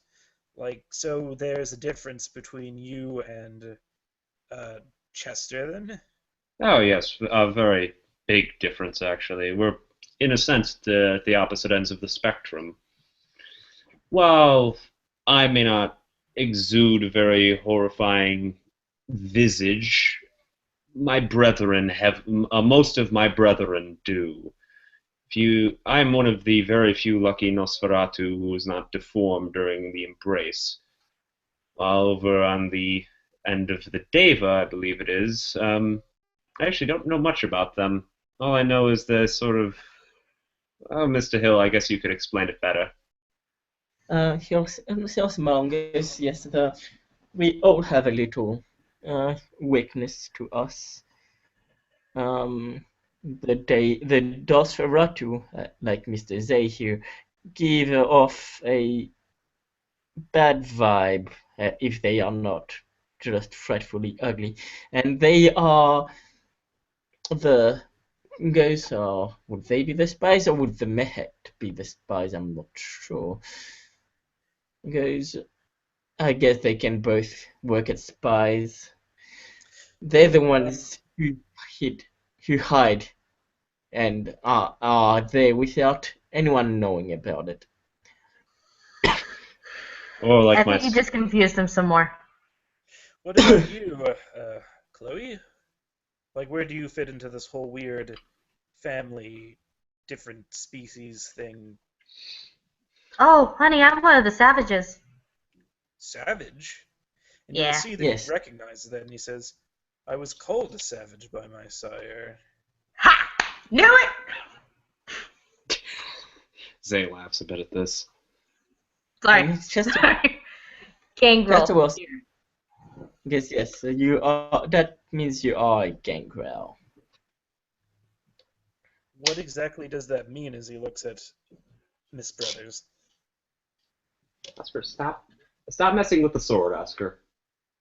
Sorry, I forgot to mute myself. Yeah. Who's Oscar? It's my Where dog. did the sword come from? What are you doing with his sword? What is the dog doing with the sword? All right, back in character. Sorry. What exactly does Okay. it mean to be gangrel? Close to the beast. That little voice inside your head that always says, "Ooh, that looks tasty." Is there a We way have to... quite a temper. Well, I do. I don't know about you. You seem pretty actually calm-headed. Is there a way to not be in touch with that little voice? I'd very much like it if it would go away. Nah. Thought I was insane when I first woke up. Nah. I argue with mine all the time. Shut up, you! Behind I didn't. You broke up. I didn't Yeah, catch that was any very of that. laggy, but Aw. still very, very poignant. You turned into a Malkavian for about like 10 seconds. Shit. Okay. She's like, no, there's no real way to shut up that voice in your head. There's just ways of getting on the same level and just being on terms with it. And then she kind of like turns behind her in a jokingly manner. Shut up, you! I'm not talking about this right now. Oh dear. Just kidding. It's I look, I know what I am now, or at least I'm starting to know what I am. But I have one rule that I need to not break. It's very important to me. I can't become a killer. I have been a horrible, horrible person. I've intimidated people. I've broken legs. I've cut off hands. I've done terrible things to people, but I have not murdered people. You've got to tell me there's some way to rein it in so that... And then he starts to get a little weird at this point, like almost there's something in the back of his head is trying to remind him of something. It's almost like a PTSD thing as he's sort of gazes off into the distance. And Chester, you'll recognize that look before, but it's mixed with confusion. That same confusion that you saw in the warehouse. Boys, back up. Yep. Boys, back up. They hops over the table. And she'll kind of just like move in front of him, like to catch that gaze. Be like, "Hey, hi, you good? Sorry, Hi."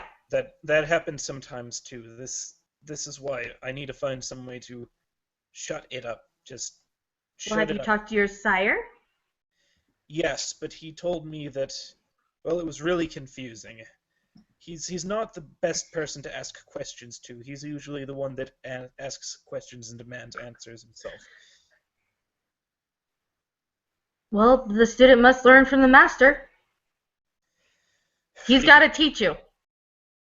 Zay looks to Antonio, who has his hand. Antonio basically has his hand in his coat. Zay runs over and basically just grabs him and says, "You do not do that." Do what? Nothing. Sort of you notice that Zay kind of slaps him and just sort of moves his body in such a way that no one can see it as he grabs something out of Antonio's coat and shoves it into his. And when Chloe looks at you, you finally notice, oh shit, she has one blue eye and one green eye, and they are glowing brightly at you. Yeah, that is something that Jack is going to want to bring up as he says, are my eyes going to do that too? No, they've always been like this. They just like to either dim or glow or whatever. Okay. Well, this is sort of helped. As you're kind of reacting to this and describing and trying to settle the situation, suddenly the female characters, the women in the room, who are constantly singing this song in a very low hummer lullaby manner, suddenly the tune changes slightly and it gets evolved, and you just suddenly notice it, that they're suddenly saying like, the beast always wins. The beast always wins. The beast always wins. The beast always wins. The beast always wins. The beast always wins. The beast always wins. The beast wins. And they start speaking faster and faster to the point where they can't stop. They're to the point where they go, the beast always wins. The beast always wins. The beast always wins. I smack my cane down on the table to make them shut the hell up. But then suddenly they go, the beast always wins, and then they just stop. Oh, sorry, carry on, Chester, if you want. Yeah, I would say just before they stop, Chester would go, Mr. Bunny, don't be so mean. Yeah, but they just go, oh, the beast always wins, and then they just stop, and then they just go silent, and this constant noise in the background just is silent, and there's no more. Inconsiderate maniacs. Walk back over to where I was standing. She looks at Jack. Are you good? I think so. But what the fuck was that? Don't worry about it. Oh, That's the beast does not always win. Don't worry about it. What the hell is going on? I don't know, because I'm still new to the city. Chester will say this was just the owner of this place leaving his little message note to us. How? He's not here in the room. I don't understand. Like, she suddenly gets this light bulb, and I'm like, oh, I hope I'm not right. I look at Jack. We are kind. We have powers that even science still can't explain, sir. So I don't really question it anymore. I just accept it. You mean beyond the whole don't need to breathe, can make yourself appear to breathe, the whole orgasm kiss thing? Oh, not we showing have up on cameras. We have powers, sir. My own sire, his strength was, he outmatched anyone else I knew. He could take down, he took down another kindred in a single punch at one point. But how? We're not like superhuman. We're just. No, we can be, sir. It's an ability that some of us have. They call it vigor, I believe. Guys, my side could do that. She could also run faster than a car. Oh yes, that too. Okay, you're shitting me now. This is like DC comic bullshit right here. Out of character Marvel's for a second. Better. With my 1 point in Nightmare and Obfuscate, like, what does Obfuscate 2 get me? I'm just wondering. Obfuscate 2, you can hide yourself, make yourself become vague, become unrecognizable. With Obfuscate 2, you can actually make an object become vague, disguised as if it's not there. Though there are people who are aware of it, they don't seem to be able to see it. Or I am actually about to do that. For instance, like Obfuscate 1, like if you walk into a room with a gun, Obfuscate 1's not going to work because people will instinctively recognize the gun and know it's a danger. With Obfuscate 2, they don't recognize the gun, so you can walk around armed. Yeah, you can hide the gun, you can hide the chair. Speaking of, I'm not going to pull out my handgun that I took from Antonio. I am going to pull out a .22 bullet, and I'm going to hold it up in Jack's face, using Obfuscate 2 no one in the room is going to know what the hell I'm holding. They're just... I think there is a roll, but I think you probably have 5 dice for that, so that's fine. It's just no max success. It just looks like you're holding something up. Like, we just don't get a good beat on what it is. So I put it up against his face. Yeah. So Jack, you would have been aware of this. Nelson, you unfortunately are not aware of this. So yeah, wait. So I'm aware of this. You can choose to see who sees it and who observes Oh, I this. thought that was Obfuscate 3. Oh, okay, maybe that's Obfuscate 3. So actually, yeah, you're probably holding this thing up to his face, and Yeah, Jack and he doesn't can't realise recognize what it is. That's the idea I'm having here. Yeah, okay. And as they're looking at this, like just after a while of them trying to understand what it looks like, they finally then all of a sudden all 3 of them notice it appears to be a bullet. What the? Okay, that's some sleight of hand bullshit. I've met street performers who can pull that. Nope. I did not move that at all. I've been holding this in your face for like the past minute and a half now. I've been obscuring this simple 22 bullet with my power. This is something I can do. Really? Yeah, I got one. Want to see me go around the world? Want to see me do it again? Ha ha ha. Okay. Just to put my point across, I look around in the room to see if there's... The only other 3 people in this room are the creepy singers who don't give a shit of what we're doing, right? Yes, you are correct. Okay, since that's happening, the door's closed. Using again Obfuscate 2, I pull out the Astra handgun that I have in my pocket. I just pull it out and I hold it up, and they're unable to at all recognize what this is. That is correct. Tell me what it is. I don't know. Like, A banana. you're gonna have to hold it into the light, dude. Like, if you're gonna cover it, then we're not gonna be able to see. I'm not covering it. Out of character, I'm not covering it. No. This is what Jack perceives. So. Oh, okay. I then bring it, like, kind of hold it up, and take off Obfuscate 2 of it. It is So when you bring it into the light, it's like a toy gun, but then it's an actual gun, and at that point, Jack is just, holy shit, dude, put that away now. Oh my god. I'm going to cut that out for 1 second. This will be occurring while this is all going on. Chester, if you could roll me your... Hold on. I'm just looking this up quickly. If you can roll me composure plus your blood potency and plus your merit. Plus which merit? Oh, the one that you contests mental things. Okay. And this is going to be 3 plus 3 and 8. Stop it, buddy. It's not funny. It's funny. We'll see what happens. Come on. Oh, jambalaya. Yeah.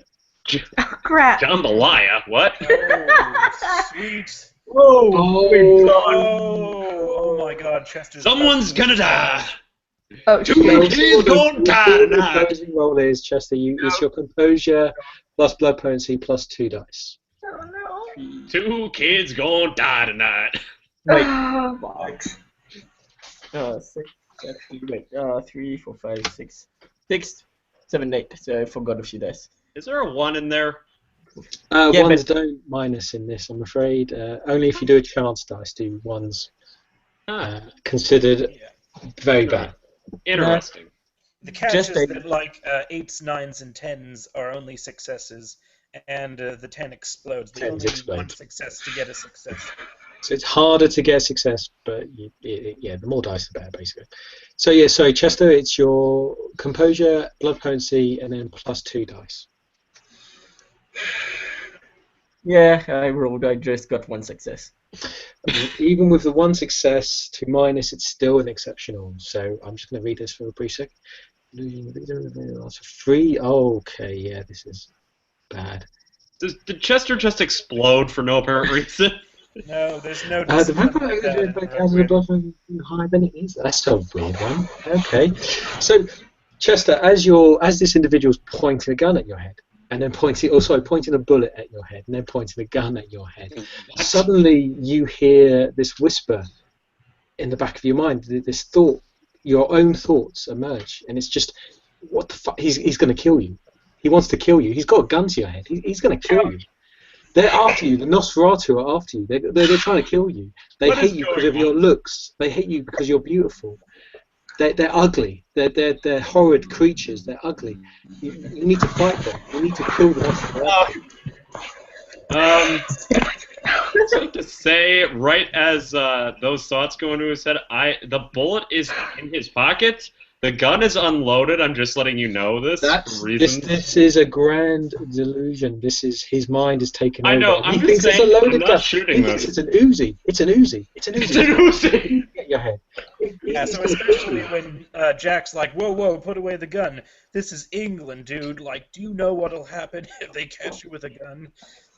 Hey, it's fine. It's okay. I shoved it. I've shoved it back into my coat at this point, and oh god, I'm about to get football tackled. Just to describe, Chester, you've got the delusional condition, and it basically means that you believe that all Nosferatu are against you, that they want to kill you, and because of an exceptional success, this will last for 3 nights. You're just thinking the Nosferatu are going to kill you because you're beautiful. They're jealous. They're jealous about you. They want to destroy your beauty. Kill them. Kill them. Oh god, I'm about to get football tackled. I'll leave it to Chester to Oh, this is Chester Hill. Not just. Oh, what is my strength? It's not. No. You don't have to kill him. You don't have to go frenzied. You just got this thought in your head, Chester. I'll let you role play out what you wish to do. Chester will just dive and push. Thanks, Ben. Thanks for writing that. Do I think David that wrote it. So, did he just go for my legs? No. Well, look, he's not gone frenzied. He's literally that thought has occurred to his mind. That's his thinking at the moment. I'm going to let Chester. You can role play what you wish to do. You don't have to kill him. You're just really paranoid about him at the moment. Okay, I just thought he was about to pull a Namdok Sue on me to try and rip my knees out. You're not in frenzy. You're not going to go mental. It's just a matter. This is your thoughts. This is your condition. You're thinking the Nosferatu are after you because you're so beautiful, and they're ugly, and they want to destroy your beauty. Okay, that's the creepy thing, and thank God he's not trying to rip my knees out. He might. I'm going to leave this to Chester. Come on, Chester. Yeah, so let's start with. So right now, Jack is just like sort of holding up his head and saying like, "Dude, what are you doing? This is England. You should not be having a gun here. Like, I cannot stress this enough. They will give you a hard time for just having a gun here." I shove it back in my pocket. I understand that, but I've brought my point across now, haven't I? What did that look like to you? As he just says. But right before you saw a gun, what did you see? As he just says, it's got to be some sort of trick. It's got to be. There's no way that we got like this magic power bull crap. Yeah. What does Nightmare 1 allow me to do out of character? Just Oh, wondering. no. Just wondering. No. He doesn't know. We don't know. No, out of character, what does Nightmare 1 do? I'm just wondering. No, Nightmare 1, you do have... Basically, you activate it and it increases your intimidation dice pool by your power, your nightmare power. It's sort of like this. It's like Awe-1 in that it creates this aura for you, but rather than becoming the center of attention and having your words like be taken with the best light possible, it's this aura of menace. You're scared. Not only that, but you can make minor illusions appear to people. Like you can make it look like ants are crawling on them, or like they see something off in the distance that's not there. Yeah. I mean, and what is wait? Was that 1 or 2? That's 1. That's 1. And 2? Level 2. I don't think you have level 2 though. I actually do. I was wrong that I don't think I have unless this character sheet. I might have messed this up, but I think I have only obfuscate 1. Give me 1 second. I'll just double check. I was gonna say you should have like only 3 dots. I do. This is on the web page is what we use. All right. So I'll just look at the disciplines. Yeah, I You might do have. have Nightmare 2. Sorry, yes, you have Obfuscate 1, That not was Nightmare it. 2. Okay, so we need to take that back. Mistake. No, it's fine, it's fine. We all make mistakes there. Not So, much needs to change. It basically was more sleight of hand with the gun than Uh, anything. But That is it's true. still pretty number simple. 2, basically, it's more scary. You become more.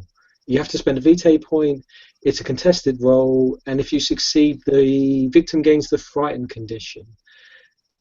Oh, okay. So I'm not going to do that then. Yeah, you can scare people. The first ability allows you to intimidate people better. The second ability allows you to literally frighten people, and then the third one allows is you like to a create little people. freaky thing. Like you can startle someone too. Is when you mind fuck them. I was just thinking if I could, like, in a sense, show off the Nosferatu true nature of what they. You can still do that. I If you can wish do to that? scare Jack, you can scare Jack.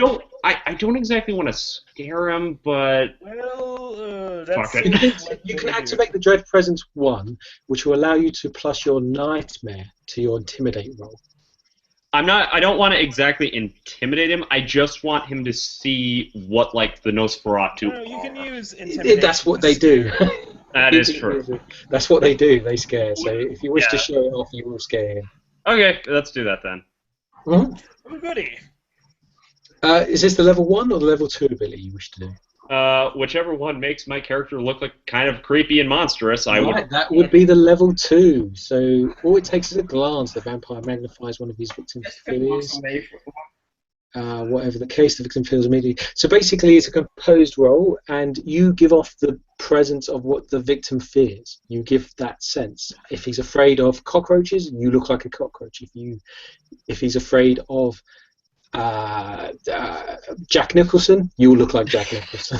Oh, God damn it! Everyone's scared of Jack Nicholson. There you go. Everyone's scared of. So if you wish to show off your ability, and I'd imagine you go closer to him, you use your ability. You've done this before. So this will be your presence plus empathy plus nightmare.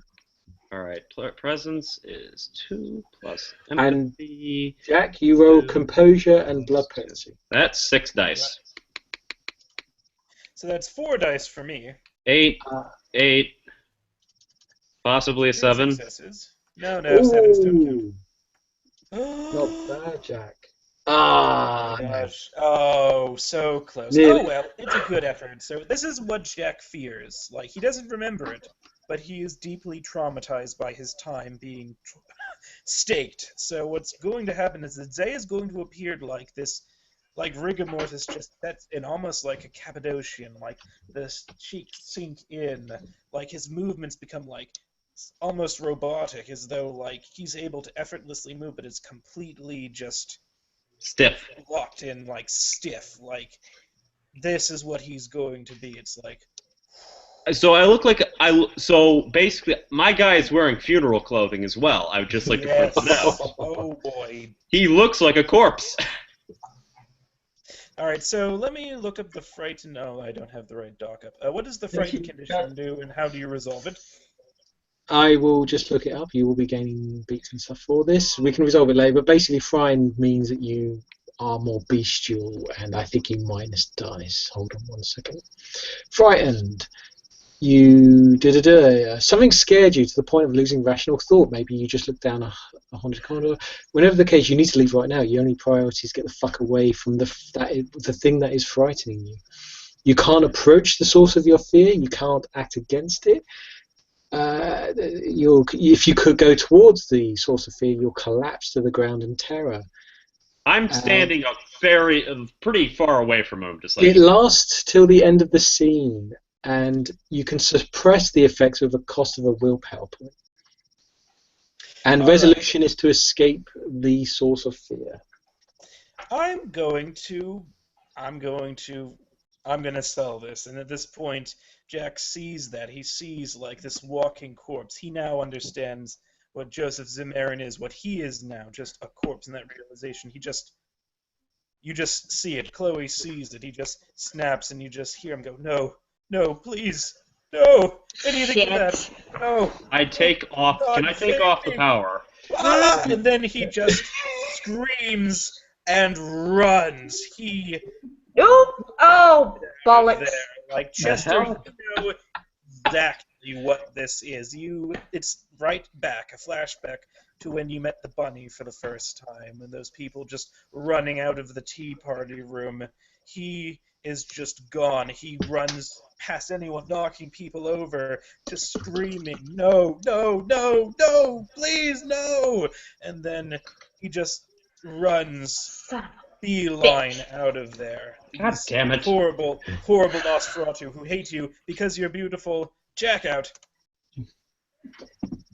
Well, This is Well, Chloe. actually, I'll describe to Probably Jack. be moving to chase after Jack to be like, fuck, I don't need him breaking it. so Chloe's running out of the room. Chester was Walking actually walking. hastily. I am not causing a Right. scene. Basically, we'll go to Chloe and to Jack in a moment as they run out of the room.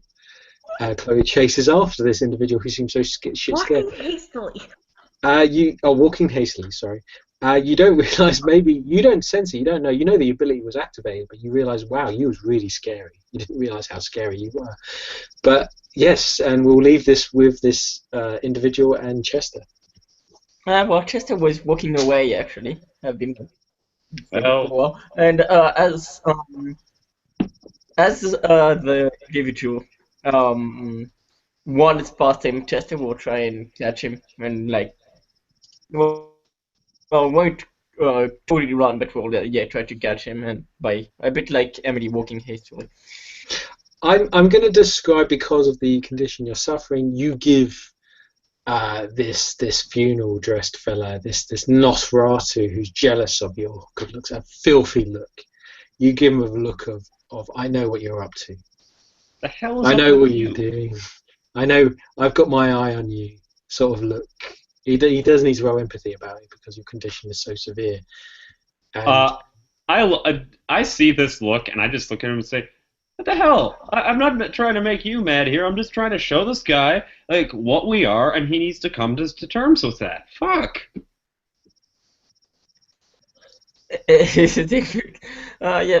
Chester just stares at him before walking at before walking out, and then walks out, trying to. Now I'm the asshole, huh?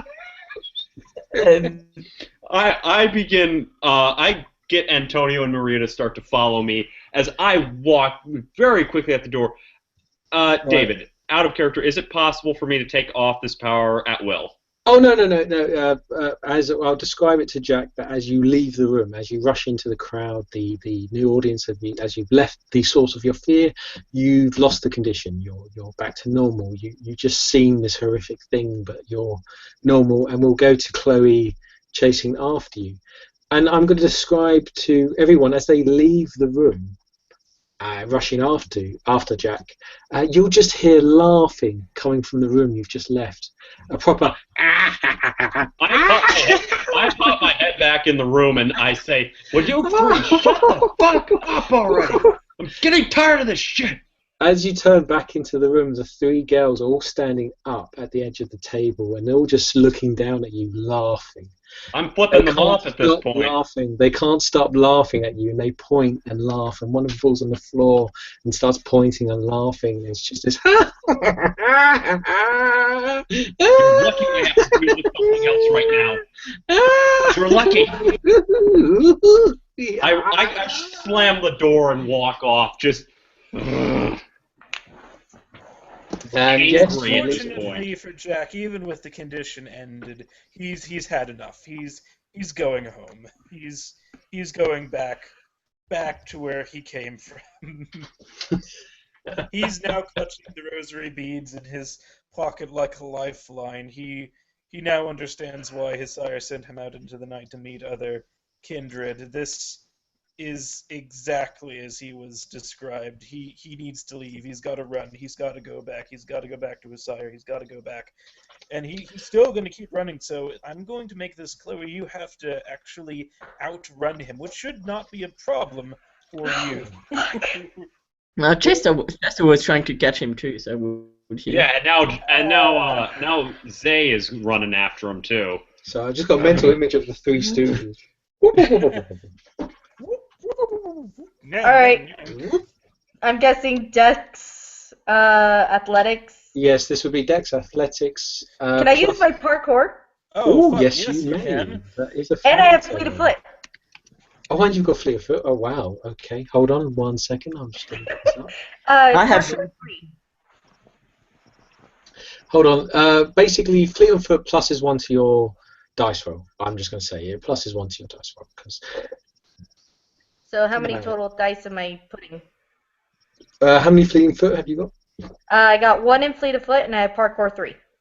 I'm just going to look up parkour because it has different rules. You successes need to avoid, ignore environmental penalties. Oh, okay. We'll say. Okay. Okay. I have. We'll describe it this way: because of parkour, because you're running through these corridors, because you're running through crowds, it will be -2 to everyone. Because you're bumping into people, you're not sure. It's dark, but except for those with parkour, they ignore this penalty, and you +1 to your dice roll if you have fleet of foot.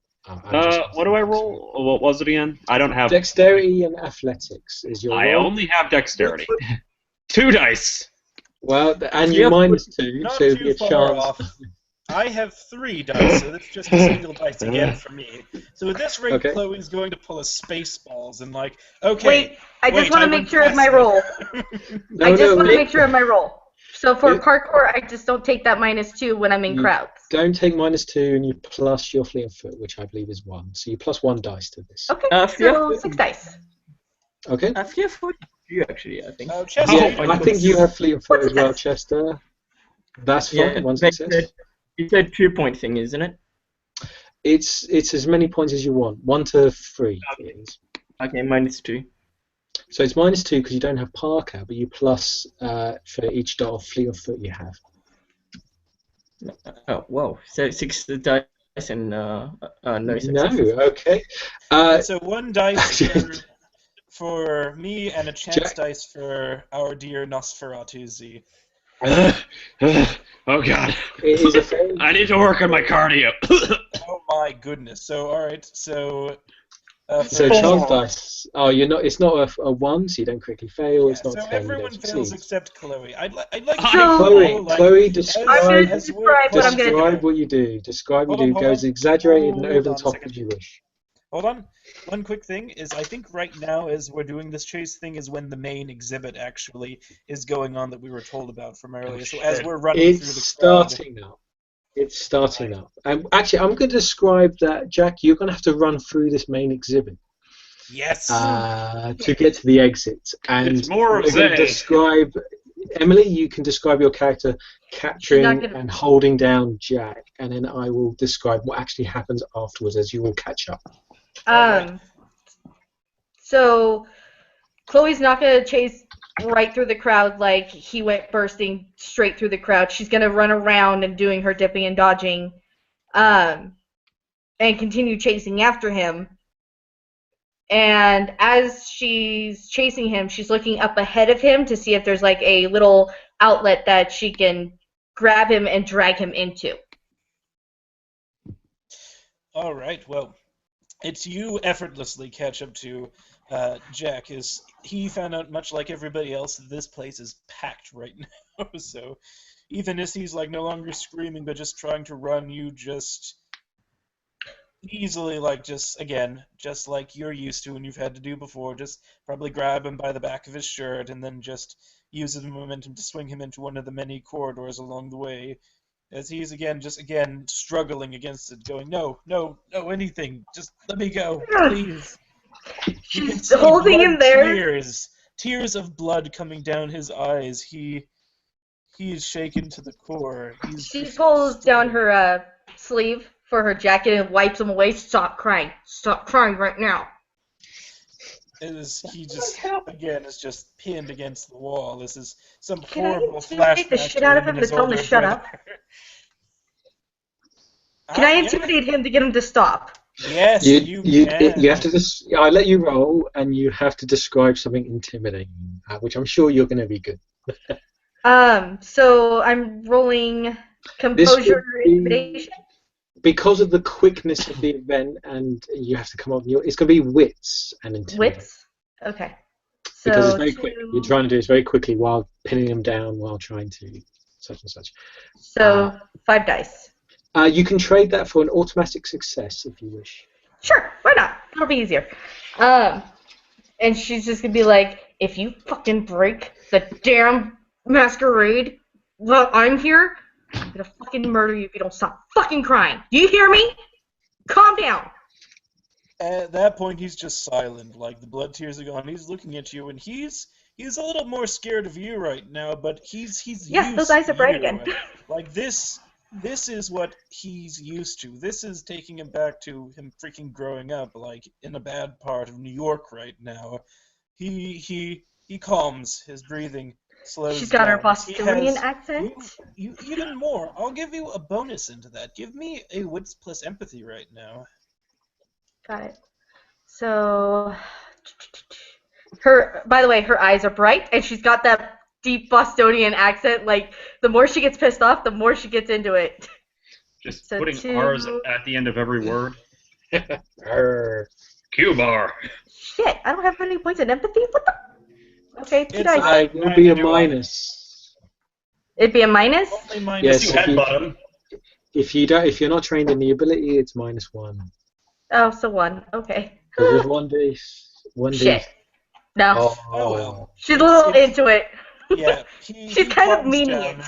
He very slowly nods his head as best as he can from how you've got pinned down, and you get the honest feeling that he's not going to run. He's not going to retreat. He's going to follow your words to the T. Just to catch up, because I may have missed a bit, describe where you are at the moment. Have you just chased through the crowd, through this corridor, or... I did not let him get outside. Right now. Okay, I'm going to say that you're at the crowd which has been waiting for a while for this kind of cinema-type event to happen, and you've just caught him right at the edge. You've barged through loads of people, you've managed to dodge a lot of them, and you've just sort of pinned him in front of these people, and they all look at you and they're quite confused. A lot of them are laughing, joking. They think it's another performance. They think you're just drunk. You're acting up, boyfriend, girlfriend material type thing. I got this, because this was an art exhibit. It's all an art exhibit. She'll lean down and whisper in his ear, "Now stand up and bow and smile." And she'll stand up, give a bow, "Thank you." As he will do so too, to the best of his abilities, to just follow along. So we'll go to Chester. They should run up just as we're bowing. Yeah. Now we'll go to. Sorry, Joseph. And what are they doing? What are they catching up? Are they going through the crowd? I am basically, with my ghouls, trying to wade through this crowd, like these bodies of drunken high people, just trying to get through it to, find Jack and apologize or some shit. Joseph is very pissed off right now and kind of tired. I described that perhaps one of your ghouls, the one that you've been feeding booze to all night, has suddenly kind of collapsed, tripped, fallen over. And I'm going to make it a chance dice on something. On a plus, something will happen. No, clear. I hate that. Oh, she falls over and drops the bottle of Don. And smashes it. No. I was carrying the bottle. Oh, you carrying the bottle? Oh, that's fine. Sorry. Aha. I'll make that a factor. She falls over anyway and drops her glass and spills her glass and it smashes. I don't really care about the alcohol at this point. Me and Antonio just are helping her up, pulling her through the crowd. We don't want to leave her here. Who knows what weirdos are in this crowd. And we're just trying to get to Jack still. Okay, as I'm going to describe, I'll give you a few moments as you all kind of reach each other. You kind of circle each other in this crowd. And again, they're all drunk. She bloodied it all. She hit her head or anything? Yes, she did. And a bit of blood is kind of pouring from her head. I pull out a handkerchief and I'm trying to help her. Like, she is, oh God, she's wasted. Roll, just for the shits and giggles, roll me a Vitae dice, which is a D10, plus any herd or feeding ground notes.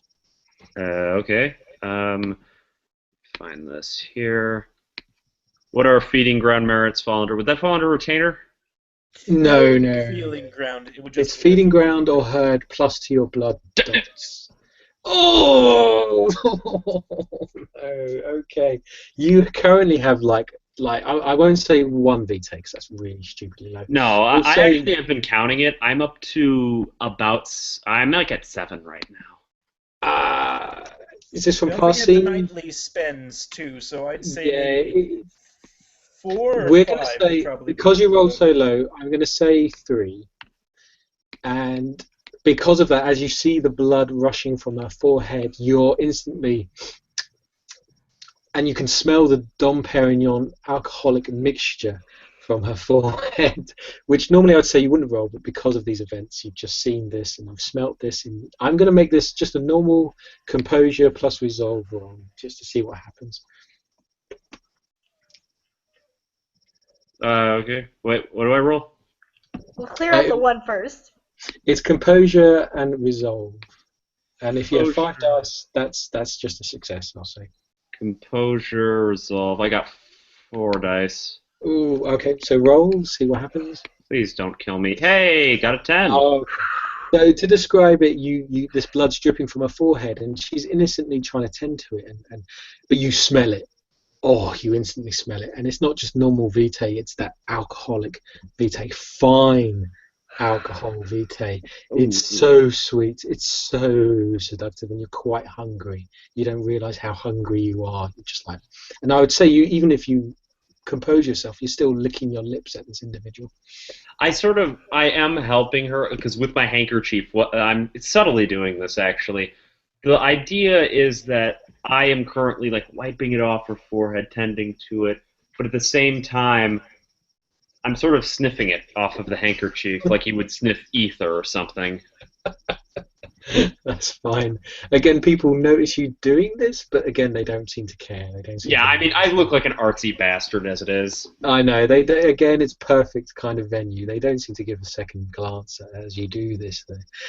And we'll speed up ahead that you reach the rest of the group in the front of this VIP kind of cinema area. I'm just looking around. Does anyone have a bandage or something? Damn it. But Chester was probably well, he was intending on capturing with Steve, but then probably decided to head for the exit instead, and he was heading for his exit and sees that happening. He'll probably slow down and see. But he won't get close to the group. He's not with the group. Yeah, basically what I'd say is just doing is he's still using his handkerchief just to lap it up. He's not sniffing it anymore, but he's just sort of, trying to wipe it up because she's still bleeding, and it doesn't look good.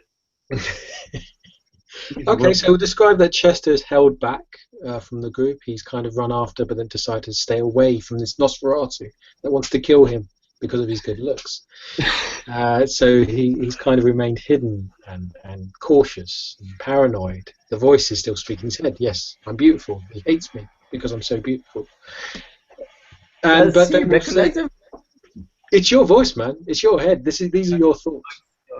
Oh yeah, like it's the strangest thing because this is like something you just realized right now. It's like you don't know why you've never seen it before. Like everything It's bad so obvious that's been now. happening to you, it's the Nosferatu's fault. They're probably the ones who gave like your blood doll to the hunters. They're probably the one that tipped your father off. They're the ones that probably like made it so that your stake would be extra sharp, so that way you'd accidentally kill that guy instead of get the information out of him.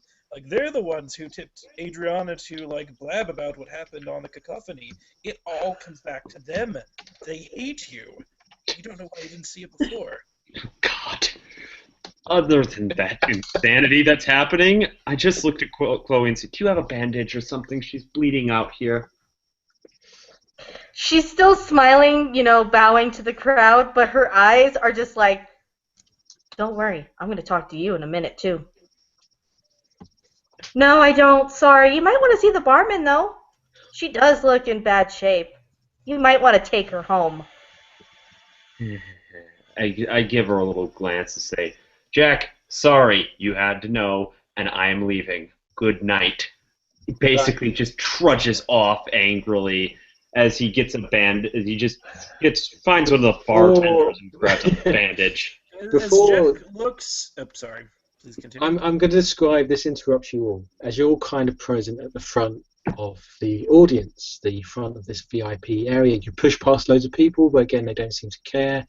They think you're part of the performance. They see you, Three Stooges like, run up to the crowd, and you're all dressed quite weirdly and oddly, and just all be in the background. But as this all happens, suddenly the film roll will start reeling. And the crowd start making a noise like, yeah, come on. They're clapping their hands, they're all cheering. And then suddenly you'll see this individual just emerge from the darkness, from the shadows, from the corner. He seems to be emerging behind you as if he's just walked behind the crowd and emerged around the front. And he just sort of screams out going, "Welcome, patrons. Welcome to the Shunt Club. I hope you enjoyed yourselves. Come on, a round of applause, applause. Thank you." Everyone starts cheering and clapping. And goes, "Oh, I'd like you all to thank my guests, my VIP guests. Come on, everyone give them a round of applause. Everyone give them a round of applause." As he gestures towards you lot. It's surrounded. One of your heads are bleeding. The other one's on the floor. One's crying blood tears. But they all seem to just be clapping and thinking it's a part of this live performance. They go, "Oh, they've done wonderful. Haven't they done wonderful?" Fuck. She'll just continue to bow and smile. I begin to smile as well and make my drunken accomplice just, like, bow. Antonio is just like a confused cat staring around the room.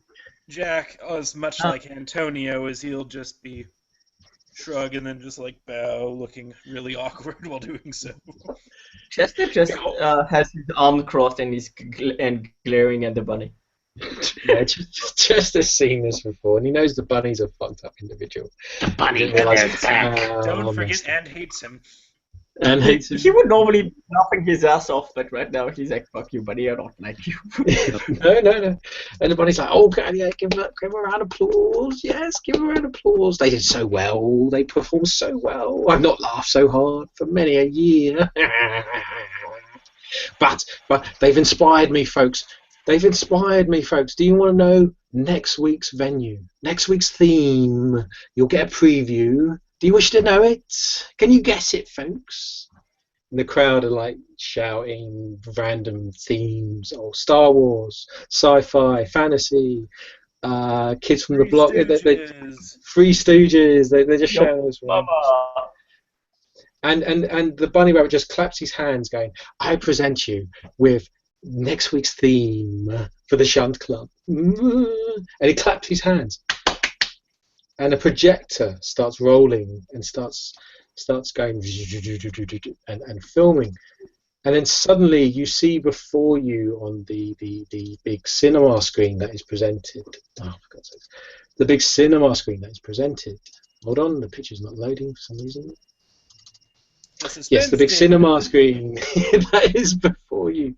And you see suddenly an image, a black and white image, and you see Nosferatu being played in the background of the screen. And everyone starts cheering. And they just go, "Next week's theme for the Shunt Club is vampires." And starts clapping his hands, and the audience laugh and cheer, and you hear them talking about, "Oh, I can dress as a vampire, or I can dress as this. I might play a werewolf to be a bit counterculture." And they start talking and announcing their themes. They're really excited about this. And the bunny just walks up towards the group and stares at them and just sort of laughs, and just laughing and laughing and laughing at them. Do I sense his aura or anything? Oh yes, you immediately sense his predatory aura, and it's very powerful. It's very dominant. Most of the young neonates, it's the same potency as Mr. Graves that you've met. It's that same strength, that same kind of dominance. Marin is laughing. You planned this, didn't you? So it's just giving a smile. all of a sudden, the insane laughing stops, and Marin's face turns from this mad cackle into just this really, like, kind of angry look on his face, but with, like, sort of a crazed smirk as well. Again, it's incredibly hard to gauge the bunny's reaction. And again, he's constantly dangling this watch in front of you. And he keeps checking the time every now and then and nodding and twisting his head. And he does a kind of a little joke jester-like dance and backflip every now and then to entertain the crowd. But he's getting slowly closer and closer towards you. As he recognizes this is the bunny, this is the boss, he just looks at him and he's tired, he's exhausted, he was reminded of probably the worst time of his life, the time that he died and came back as a vampire, and that times that he cannot remember for whatever reason, and that fearing of being unable to move, unable to breathe, unable to die. He just looks at the bunny and then just points to his heart and just taps it and just mouths the words, Mickey Reed. Ooh, the bunny will cock his head at that, as if you've just kind of explained something very serious, very poignant, as if he was just playing a joke or prank, and now he realizes, oh, hold on, maybe you're more important than you seem. But he looks at you, he leans in closer, again, this ever large kind of head, and he goes, he kind of walks in as if to please the crowd, like, oh, I'm going to speak to my actors. We get next performance in 10 minutes. Watch the show, enjoy yourselves. And he'll lean his head in closer and just go, what the fuck do you want here? As he's just again on the verge of just throwing in the towel and then just leaving, he just looks at this bunny, the boss, and trying his best to remember the proper etiquette for dealing with bosses, he just goes, look, I'm just looking for Mickey Reed. I was told that he understands what I've been through. I know this is your business, and I do not wish to interrupt your business. So I'll leave. The bunny will slowly come up to you and probably past the other individuals.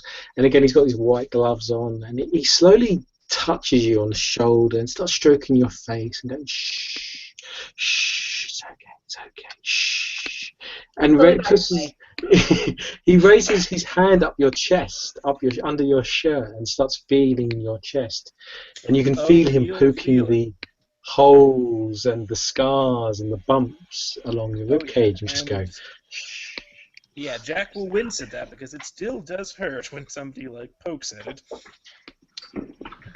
And then he'll retract. He'll instantly realise, you do have these scars, you do have these marks, and he just sort of goes, right. Next time, book an appointment. Don't just turn up. Weird things happen when kindred turn up. That goes for all of you. Here's a card, and suddenly he kind of like a magician gives out these cards that sort of spontaneously appear, and he gives each of you a card, and it has the number of the club and the word shunt written on the club with a symbol number, and there's a hint of blood on the card, a very subtle hint of vitae on the card. You feel like you need to sniff out more to discern what it is exactly.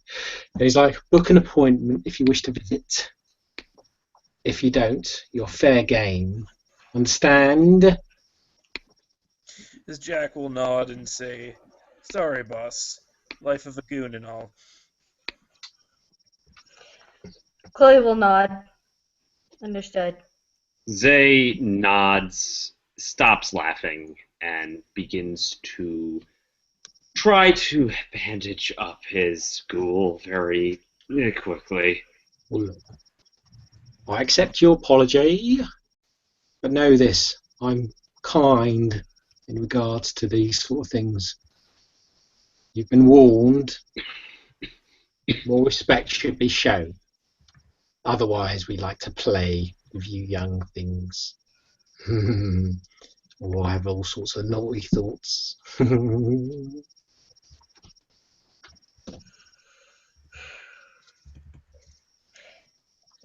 And with that, Chloe will nod to all of you guys. 2-finger salute. I bid thee adieu. Jack will And nod his head and then hurry alongside Miss Brothers out of the place.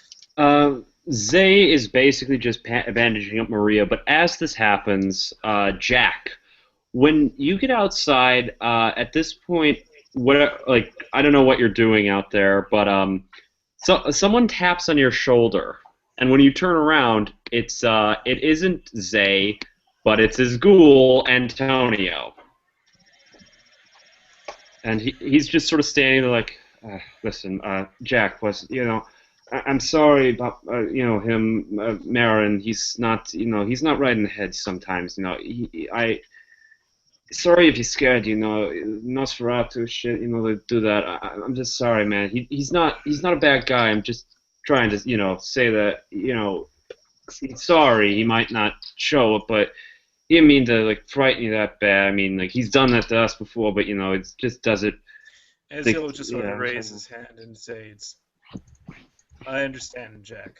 I just don't want you to, understand, what was his name? Joseph Samarin? No, his ghoul. Antonio. I understand Antonio. Yeah. Once upon a time, I was you. Maybe I still am. Yeah. As he just sort of looks with a sort of understanding look on his eyes, especially for how Joseph Samarin treated him all throughout the evening. And there's that sort of moment of, empathy, but then Jack just sort of turns and walks again into the night. Wait, before you go, man, Antonio's just talking, so it's just don't put on any anger or anything. He's had a rough life. People used to call him a Satanist back at home because he didn't go to church or any shit like that. He worked at a cemetery for basically all of his life. He's not a social guy. Is what I'm trying to say. He's acts a little off. Kind of a Darwinist, in the head. He's speaking very broken English. You notice. As Jack will just sort of look at him again, just really not sort of getting what he's saying. He just goes, look, what he likes, what he believes, that's his to believe. I'm not going to question that. Just leave me out of it. Okay, man. Yeah. It's just, all of those Nosferatu, they're kind of off, Then I'm just mumbling random shit. You can't understand it at this point. I'll describe as you all kind of leave, rush out. We'll say that Jack walks away from the conversation, this mumbled thing. All of these individuals with these masks will be staring at you, going, "Oh, your suits are ready. What? Don't run away!" As you sort of fast-paced legging out of the establishment. And I'm guessing, Marin will take his suit. Yeah, there will be a suit. It's a bit of a rough patch kind of suit. It's not very posh or expensive or anything like that, but it's a suit. Yes, he has been made a suit. It has been made for him. As he will leave. And then we'll leave to, I'm guessing we're going to go to the scene where were Antonio and Maria given a suit? Because they were measured at the door as well. Everyone who gets measured can have a really crappy, cheap suit. Yeah, I'm going to force them to wear it. No. Jack is not going to pick up his because it's a reminder of what he saw, and he does not want to be reminded. He doesn't want to think about it. He doesn't want to understand it. He just wants to go home. Sergey doesn't take his suit because he thinks it's made by the bunny and probably has a bomb in it or something. Chloe will only take hers. No, it's made out of lupine fur, and you're going to get attacked when you go near the forest. So I'm guessing my plots. Chloe will take hers just because she's new to the town and she doesn't want to disrespect people already, considering that was a scary ass fucking buddy. And now that she's out in the open air, she is finally sending. No, she's not sending the fucking text to Morty. She's calling Morty. Morty, answer. Morty, answer. Hello? Answer. Morty, pick me up. I answered the phone like a second ago. You Morty, I always need to talk pick you over up. me. I'm sorry. I need a pickup. I'm done. done. Whoa. Is that the I just... Oh, God, let me guess. That's either the I just tackled someone voice or the I just ran into something that I can't describe voice. So you gotta let me know here, because I have had an amazing day with our recordings, and I think we can still sort of use this, so Both. I have to present it to the Invictus to show that the Mythic League can help upkeep the Masquerade. This is what we're going to make it up to Adriana. We're going to help make the Hilton thing go away.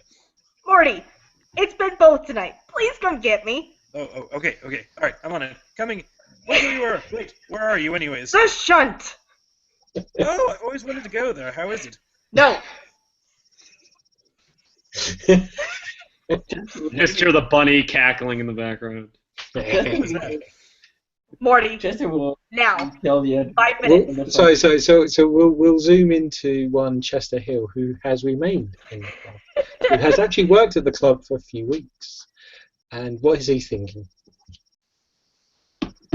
Chester will actually get close to the phone and say, tell the address of the club. Get the fuck away right now. Who is that? Please. Is that somebody else? Were you hanging out with someone else, Chloe? Morty, Yes, she will. 5 minutes.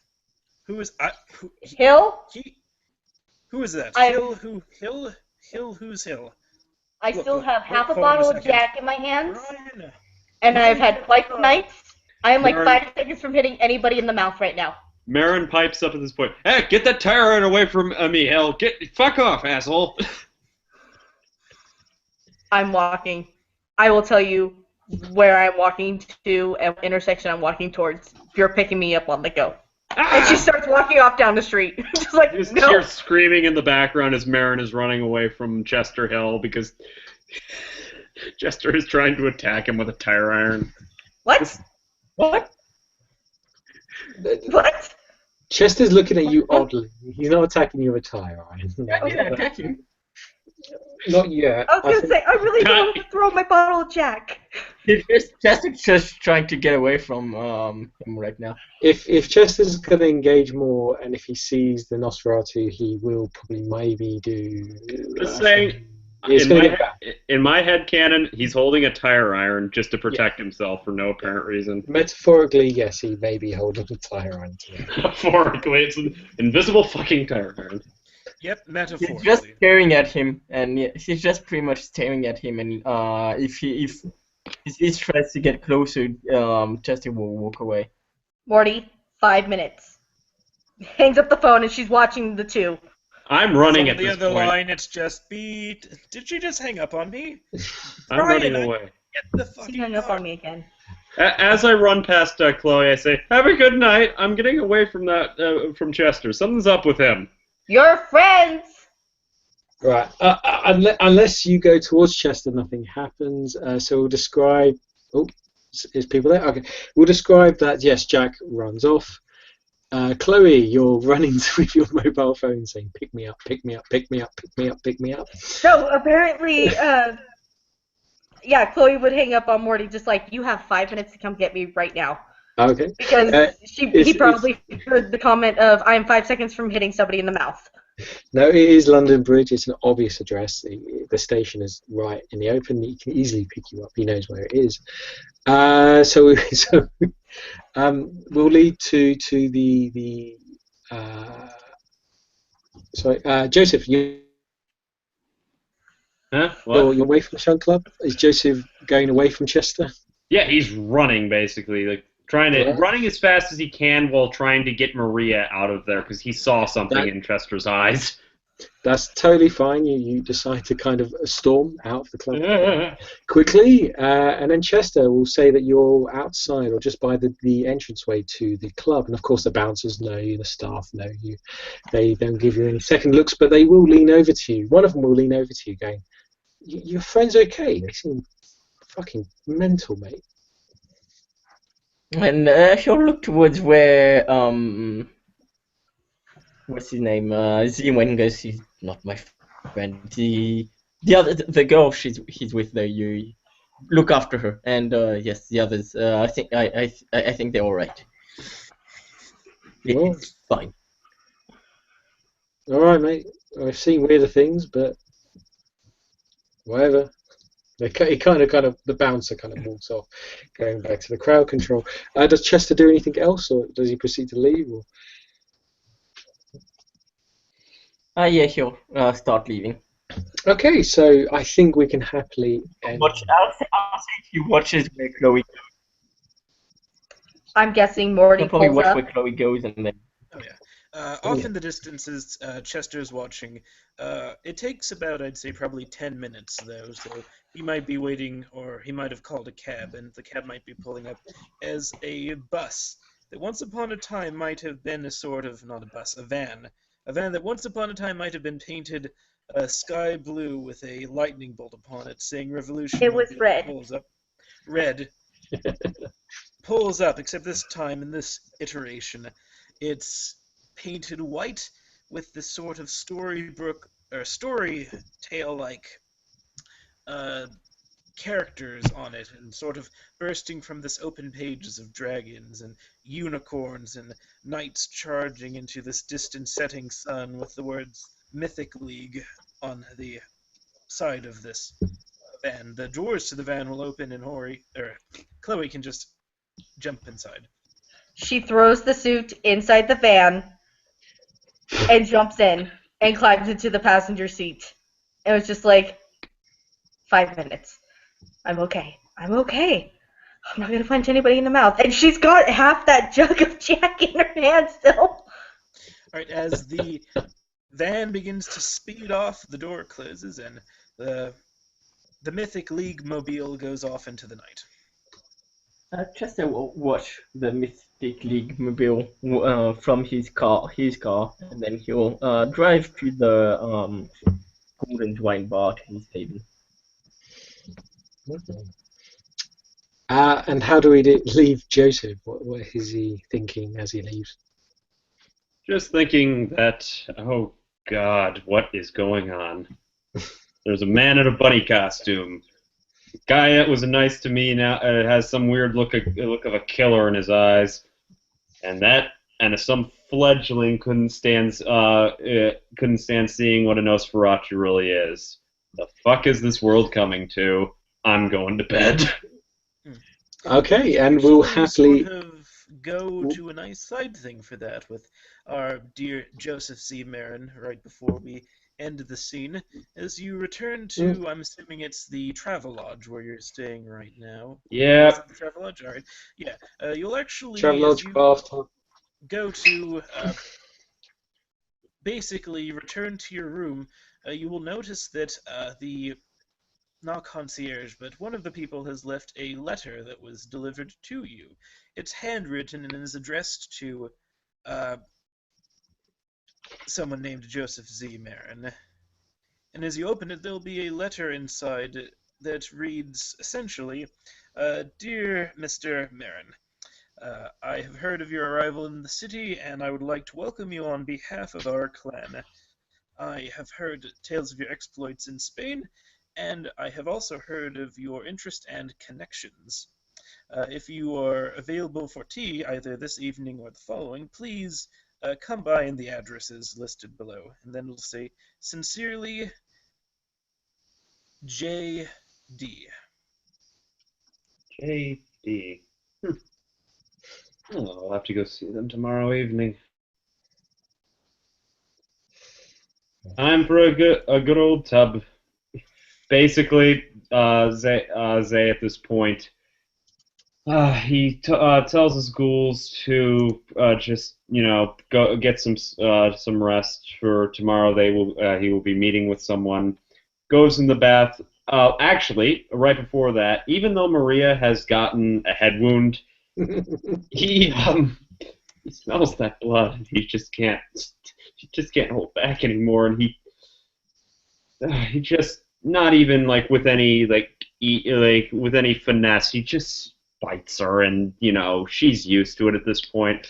And he takes what he needs. And what can you describe the feeling that he gets from drinking this blood? You bite. Let's just say you literally you're holding it off. You're holding it off. You're really hungry. You just hold off. You get past Mr. Brooks at the Travelodge. He gives you his usual camp actor voice of like, "Oh, greetings, welcome to Travelodge." You rush to your room. You say, "Oh, hello, bye bye." You rush to your room. You take the stairs. You don't take the elevator. You don't wait for the elevator. You take the stairs. You're like rushing these two to your room. Of course, they obey you. They are infatuated with you. They obey every command. And as soon as you even just enter the room, and you just stare at her, and I'm just going to say you pounce on her, and she falls onto the bed, and you just start drinking and draining. I won't say you kill her, but you drain like 4 vitae points, and it's the sweetest, most succulent, alcoholic, very fine, so many notes, so many palatey hints I would of probably go oak in and as she's resin. orgasming, you're orgasming in your mouth right now. Yeah, you're both having a hell of a time while the husband or the other male ghoul is just looking on in a bit of disgust and yet perversion, I guess. Even he's looking at this going, wow, this is quite an event. I wish I was a part of it. And perhaps even touches his wing off her. And you're just, and as soon as you're finished, you kind of hold back because you realise you might just kill her because it's so wonderful. And you're drunk, you're intoxicated, you feel that rush of alcohol go through your system, but it's a very fine alcohol, very luxurious alcohol, a very well-aged vintage. In other words, night totally worth it. Huzzah. Mirren takes his fill, let's cut it out. He takes his fill and then proceeds to go into the bathroom and falls directly asleep in the bathtub with a bit of water still in it. Oh, nice and soaked. So I believe have we ended scene now, or is anything else people wish to add? Nope, that's all. Okay, cool. All right, so we'll end scene finally, folks. We'll end it with these individuals leaving the Shunt Club after experiencing quite a exciting night. But we're going to leave it as they leave to their cars, to their vans, to their hotels, to their sanctuaries, to their havens. The laughter of one creature is just echoing from the Shunt Club very loudly, and it seems to emerge from this very, very simple door and this brick wall entranceway, and the sound of